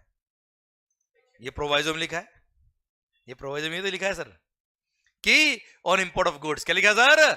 On import of goods sir along with the custom duty IGST shall also be levied under as per the provisions of the custom tariff act under section 37 of the custom tariff act बेटा। हाँ है ना भाई? अब custom पढ़ेंगे तो आपको बात समझ में आएगी अच्छे से कि क्यों लगता है, उसका भी लॉजिक है सर, पर मैं अभी नहीं बताऊंगा सर आपको। Clear sir? वक्त से पहले और किस्मत से ज्यादा किसी को कुछ नहीं मिलता है। क्लियर? तो सर सही वक्त आएगा तो बात करेंगे। अरे हाँ है ना मालिक? पर इंपोर्ट ऑफ गुड्स क्या बोला सर? पे कस्टम लगता है, कस्टम के साथ में क्या लगता है बच्चों? आईजीएसटी। पर एक गुड्स एक्सेप्शन है सर इसका। एक्सेप्शन क्या है? ओह माय गॉड, नहीं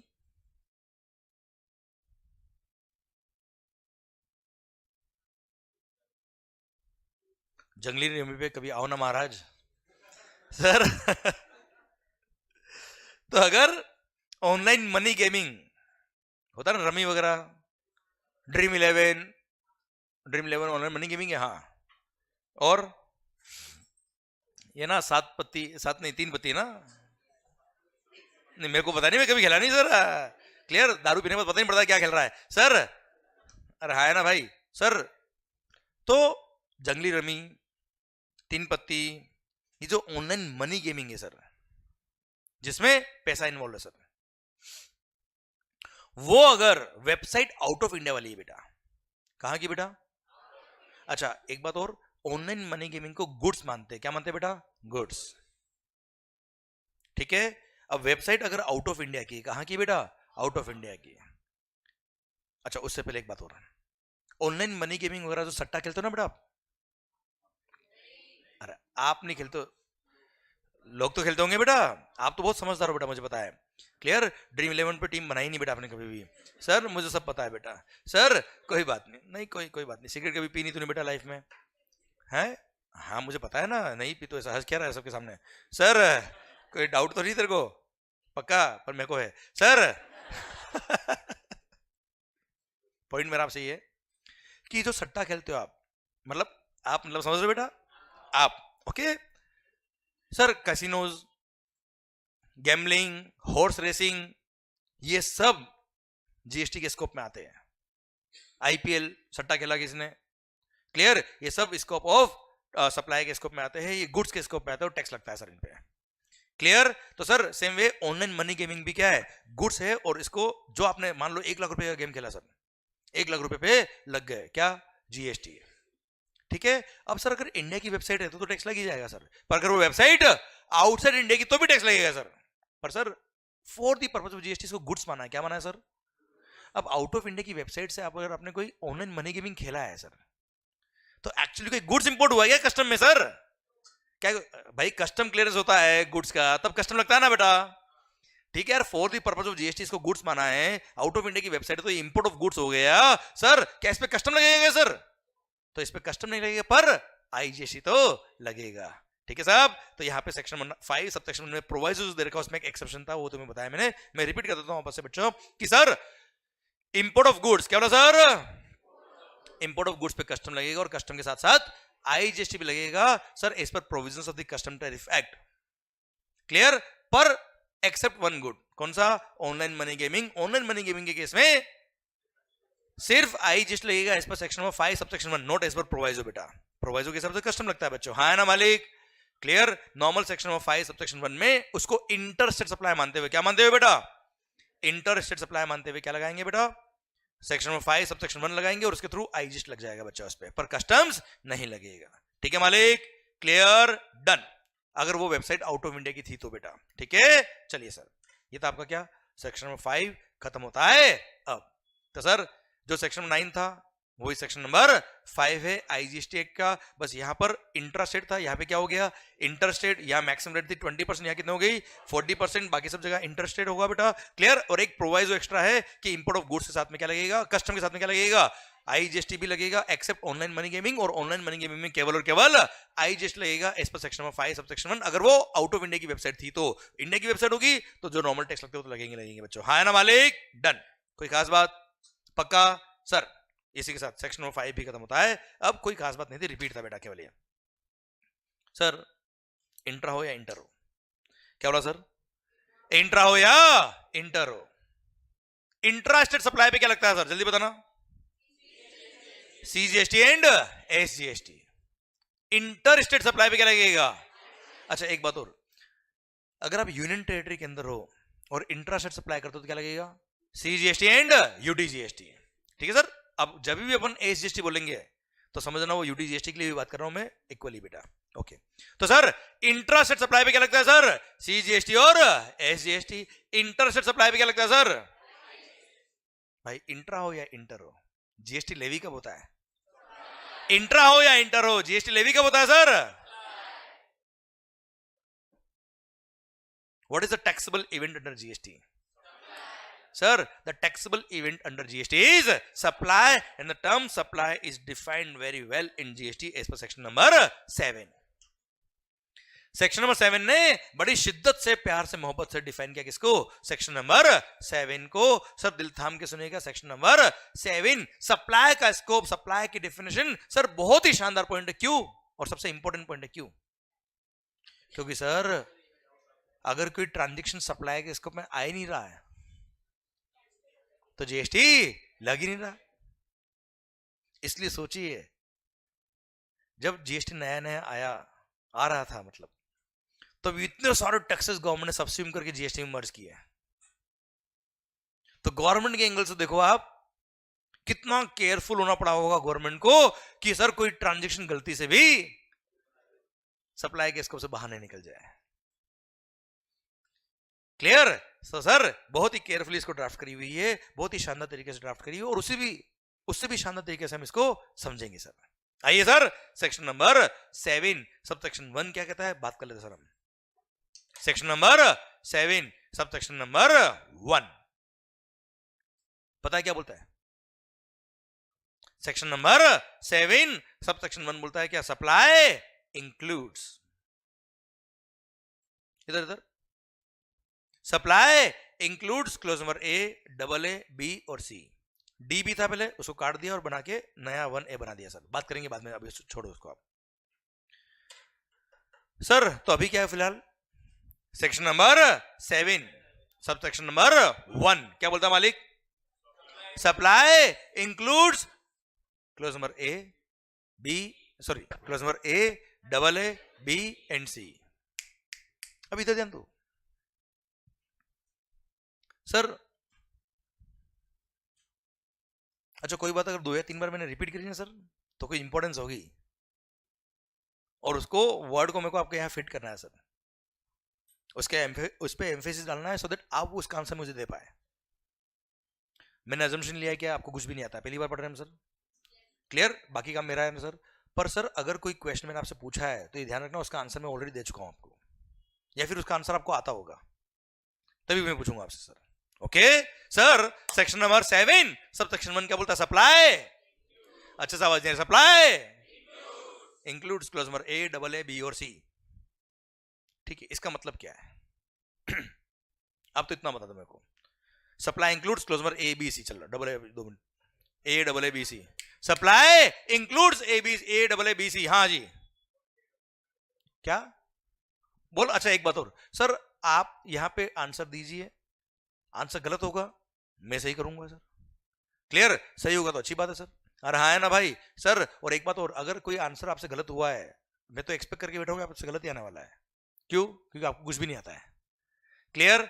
समझे मेरी बात? तो सर आपको आंसर अगर कोई गलत भी हो जाए ना सर, तो पता है उस टाइम ये नहीं सोचने का अरे यार गलत हो गया, पता है क्या सोचने का? यो मजा आ गया भाई, कोई चीज जो गलत आती थी वो सही कर दी मंगल ने, हम इसलिए तो आए यहाँ पे यार। ठीक है, तो डीमोटिवेट नहीं होना, आप आंसर दीजिए मस्त होके, खुश होके बात करिए। हाँ जी, ये सर इंक्लूसिव लिस्ट है, एग्जॉस्टिव नहीं है। मतलब ये एग्जाम्पल्स है, और भी हो सकते हैं। ओके, और कुछ? और कुछ? सप्लाई इंक्लूड्स, और कुछ? This was the perfect answer.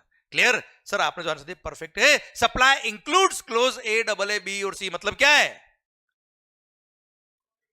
तुम भी हो, तुम। Supply means A, double A, B और सी होता तो क्या होता? तुम ही हो, है ना? क्लियर? सर सप्लाई मींस अगर ए, डबल ए, बी और सी अगर होता, मतलब only this is exhaustive list होती। माई लाइफ मीन्स यू, मतलब तुम ही हो, my life includes you. Sir समझ रहे हो मेरी बात आप? क्लियर? सो ये वर्ड्स अभी से समझो, लाइफ में भी काम आते बेटा आगे। क्लियर है सर? सर यहां क्या लिखा है? Includes. Law makers are so smart कि अगर कुछ रह भी जाए तो क्या बोलेंगे? इंक्लूड्स लिखा है सर। हाँ है ना सर?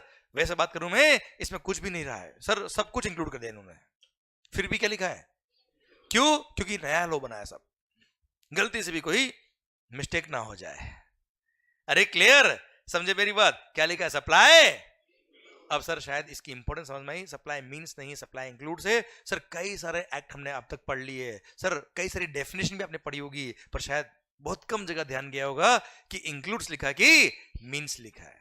पर अब शायद ध्यान जरूर जाएगा आपका बेटा, ठीक है सर, क्योंकि बहुत बड़ा गैप आ जाता है सर इंक्लूड्स और मींस में सर।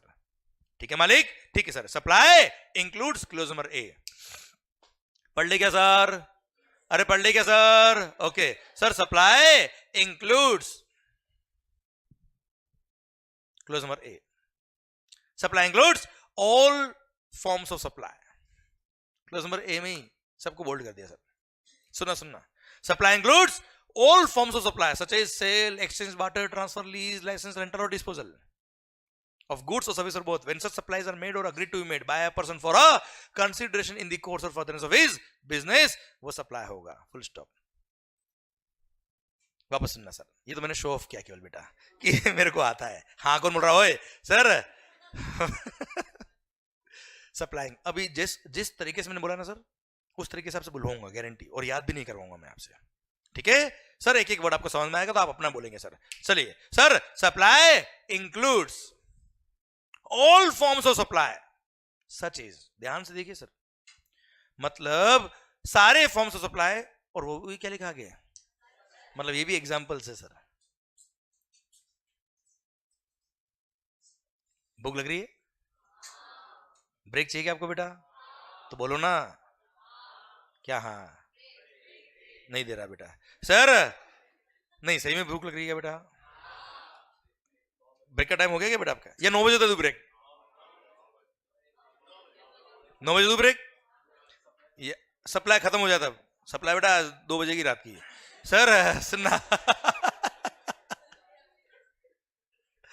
सर, सुनना,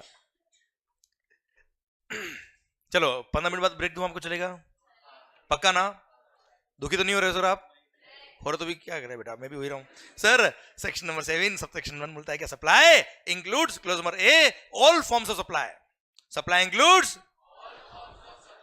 सच इज सेल।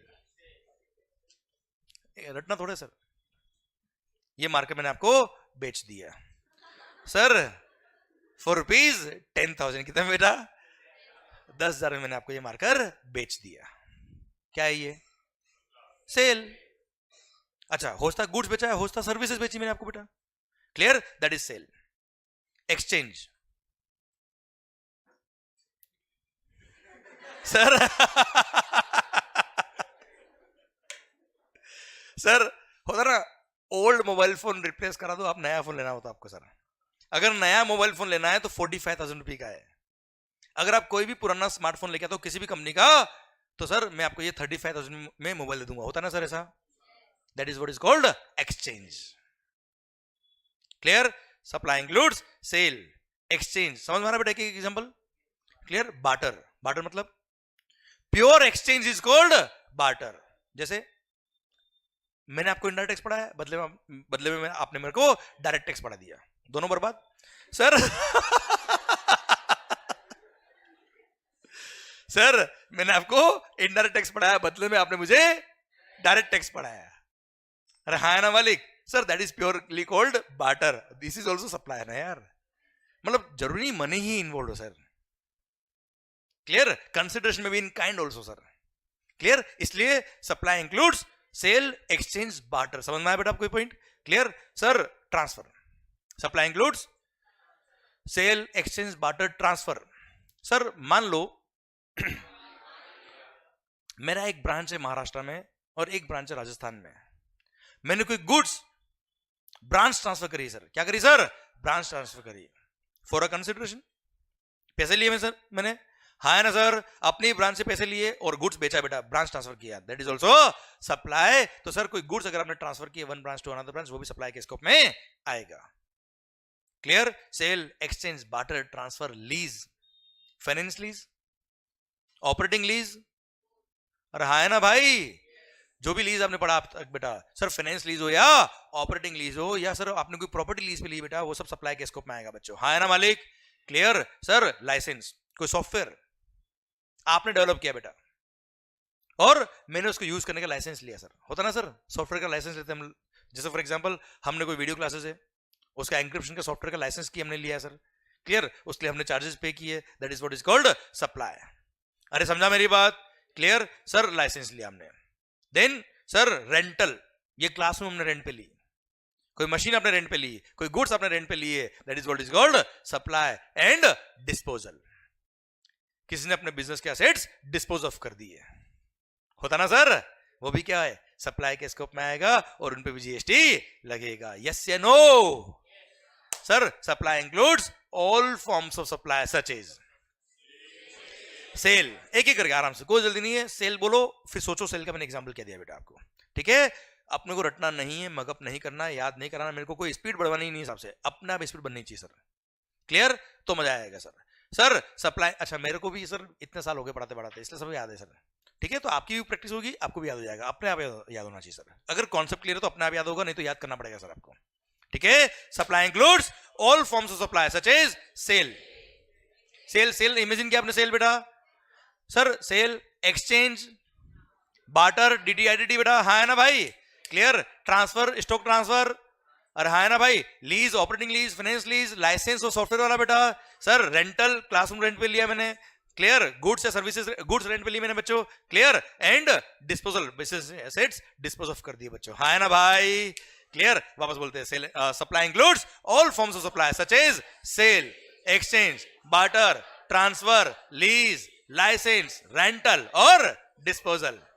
हुआ ना याद सर? ठीक है? और वैसे भी मगअप करने की जरूरत नहीं है सर, कभी भी लाइफ में ध्यान रखना, as far as final level is concern, आपसे नहीं पूछेंगे right down the definition of supply, कोई नहीं पूछेगा यार, क्लियर? आपको प्रैक्टिकल कैसा आएगा कि बताओ जीएसटी लगेगा कि नहीं लगेगा सर, समझे? इसलिए मगअप करने का कोई सेंस बनता भी नहीं सर, हर एक चीज समझिए आप बेटा, ठीक है? अच्छा, प्रैक्टिकल का मतलब न्यूमेरिकल नहीं होता है, क्लियर? प्रैक्टिकल का मतलब क्या होता है? प्रैक्टिकल ट्रांजेक्शन आप देख रहे हो और उसमें बता रहे हो कि टैक्स लगना कि नहीं लगना, जैसे ओला वाला एग्जांपल हो गया हमारा सर, हाँ है ना? कोई भी एग्जांपल ले लो सर आप, ठीक है? रिकवरी एजेंट की केस में रिवर्स लगता है ना? प्रैक्टिकल चीज बताइए आपको बेटा, ठीक है? This is what is called practical. तो सर कई बार आपने सुना होगा इंस्टीट्यूट जो है वो केस स्टडी बेस्ड क्वेश्चन पूछेगा, प्रैक्टिकल ओरिएंटेड क्वेश्चन पूछेगा, वो ऐसे ही करता है अभी भी, पहले भी ऐसे ही करता था सर, क्लियर? समझे मेरी बात? और अच्छा है, जितना प्रैक्टिकल ओरिएंटेड पूछेगा उतना जिनके कॉन्सेप्ट क्लियर होंगे उनके पेपर अच्छे होंगे सर हमेशा, ठीक है मालिक? Sir supply includes all forms of supply such as sale, exchange, barter, transfer, lease, licence, rental और डिस्पोजल ऑफ व्हाट? गुड्स और सर्विस, और बोथ। गुड्स और सर्विस के भी डेफिनेशन दे रखा है, गुड्स को भी डिफाइन किया है, सर्विसेज को भी डिफाइन किया, पर अभी आप कॉमन सेंस में गुड्स और सर्विस वो मानिए, डेफिनेशन की बात करेंगे बाद में, अभी नहीं, अभी सही वक्त नहीं उसके लिए, ठीक है मालिक? Sir supply includes all forms such as blah blah blah of what? Goods और सर्विस और both when such supplies are made or agreed to be made.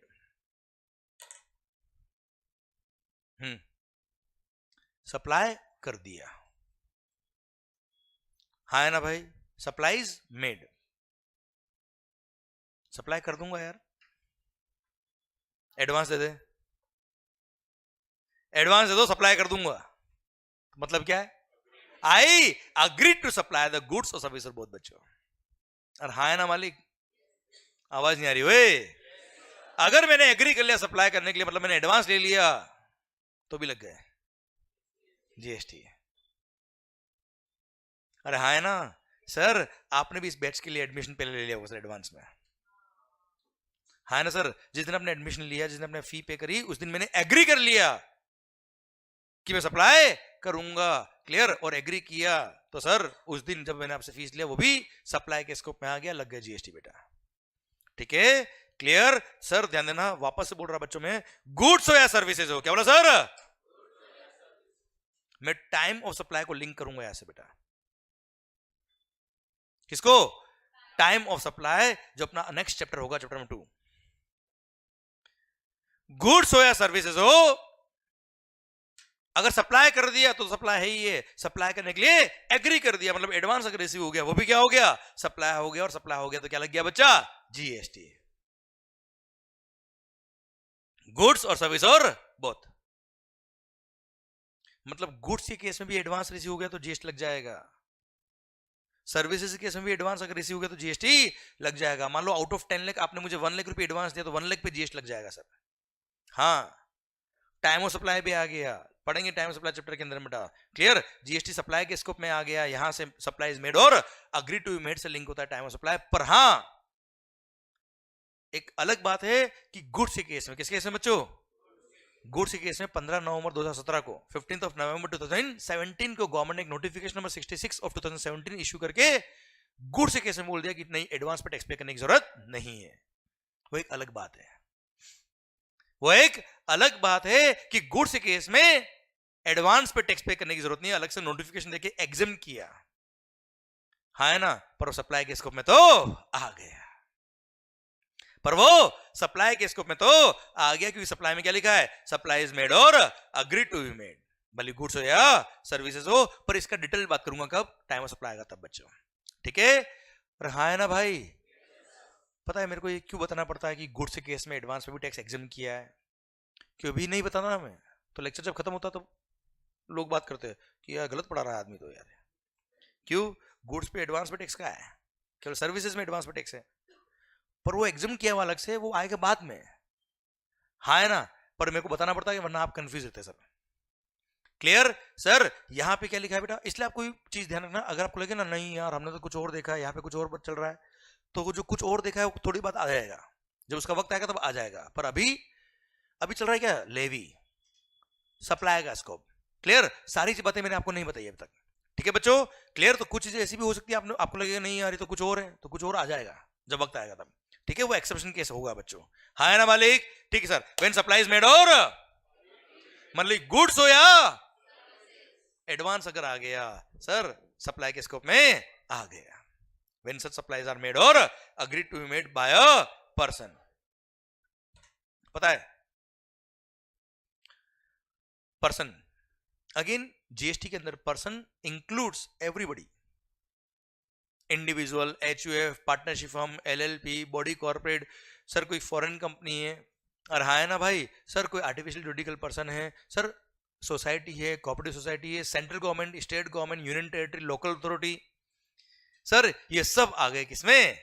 Person की डेफिनेशन में। और इन्होंने किसने भी, भले गवर्नमेंट डिपार्टमेंट ही क्यों ना हो, उसने भी अगर कोई कंसिडरेशन चार्ज किया आपसे, सप्लाई के स्कोप में आ जाएगा बच्चों, हाँ है ना मालिक? क्लियर? वो सब पर्सन के स्कोप में आते हैं, वरना जीएसटी के स्कोप से बाहर निकल जाते बच्चे तो, ठीक है। इसलिए everybody is included in the definition of the term person. Clear यहां तक? पक्का? ओके मालिक। सर तो सप्लाई किया है किसने? किसी भी पर्सन ने, पर किसके लिए किया है? Supply is made or agree to be made by a person for a, supply is made or agree to be made by a person for a consideration के लिए काम किया। किस लिए काम किया? तो सप्लाई है, वरना सप्लाई नहीं है। एक बार यहां तक जो पढ़ाया वापस बोलना बेटा एक बार। Supply includes all forms of supply such as sale, exchange, barter, transfer, lease, license, rental or disposal of what? Goods or service or both when such supplies are made or agreed to be made by a person for a, मतलब supply किया for a तो supply, वरना supply नहीं है। Supply किया है for a तो supply, वरना सप्लाई नहीं है। सर मेरे को 15-20 मिनट लगेंगे इस टॉपिक में, अगर आप कहे तो पहले ब्रेक दे दूं, आप कहे तो बाद में पढ़ा दूं, आप कहे तो अभी पढ़ा दूं, बोलो। हाँ जी, लिंकिंग में कर दूंगा, कोई टेंशन नहीं। आपको अगर भूख लग रही हो और पढ़ाई समझ में आ रहा सब कुछ, पक्का? ये कितने बताओ मुझे आप? पक्का बेटा? एक सोने का और 3 नजर वही है वे सर, इसलिए मैं अंदर छुपा के रखता हूं इनको सर। सर मान लो, मतलब चलेगा ना 15 मिनट सर, या ब्रेक दूं? चलो एक काम करते हैं, चलिए कोई बात नहीं, कोई बात नहीं, मिलते हैं ब्रेक के बाद, ठीक है। देन विल कंटिन्यू, और बहुत ही इंटरेस्टिंग पॉइंट है फॉर अ कंसिडरेशन, मजा आएगा आपको सर। पर हाँ एक बार जो वीडियो लेक्चर में, please have a click of this slide बेटा।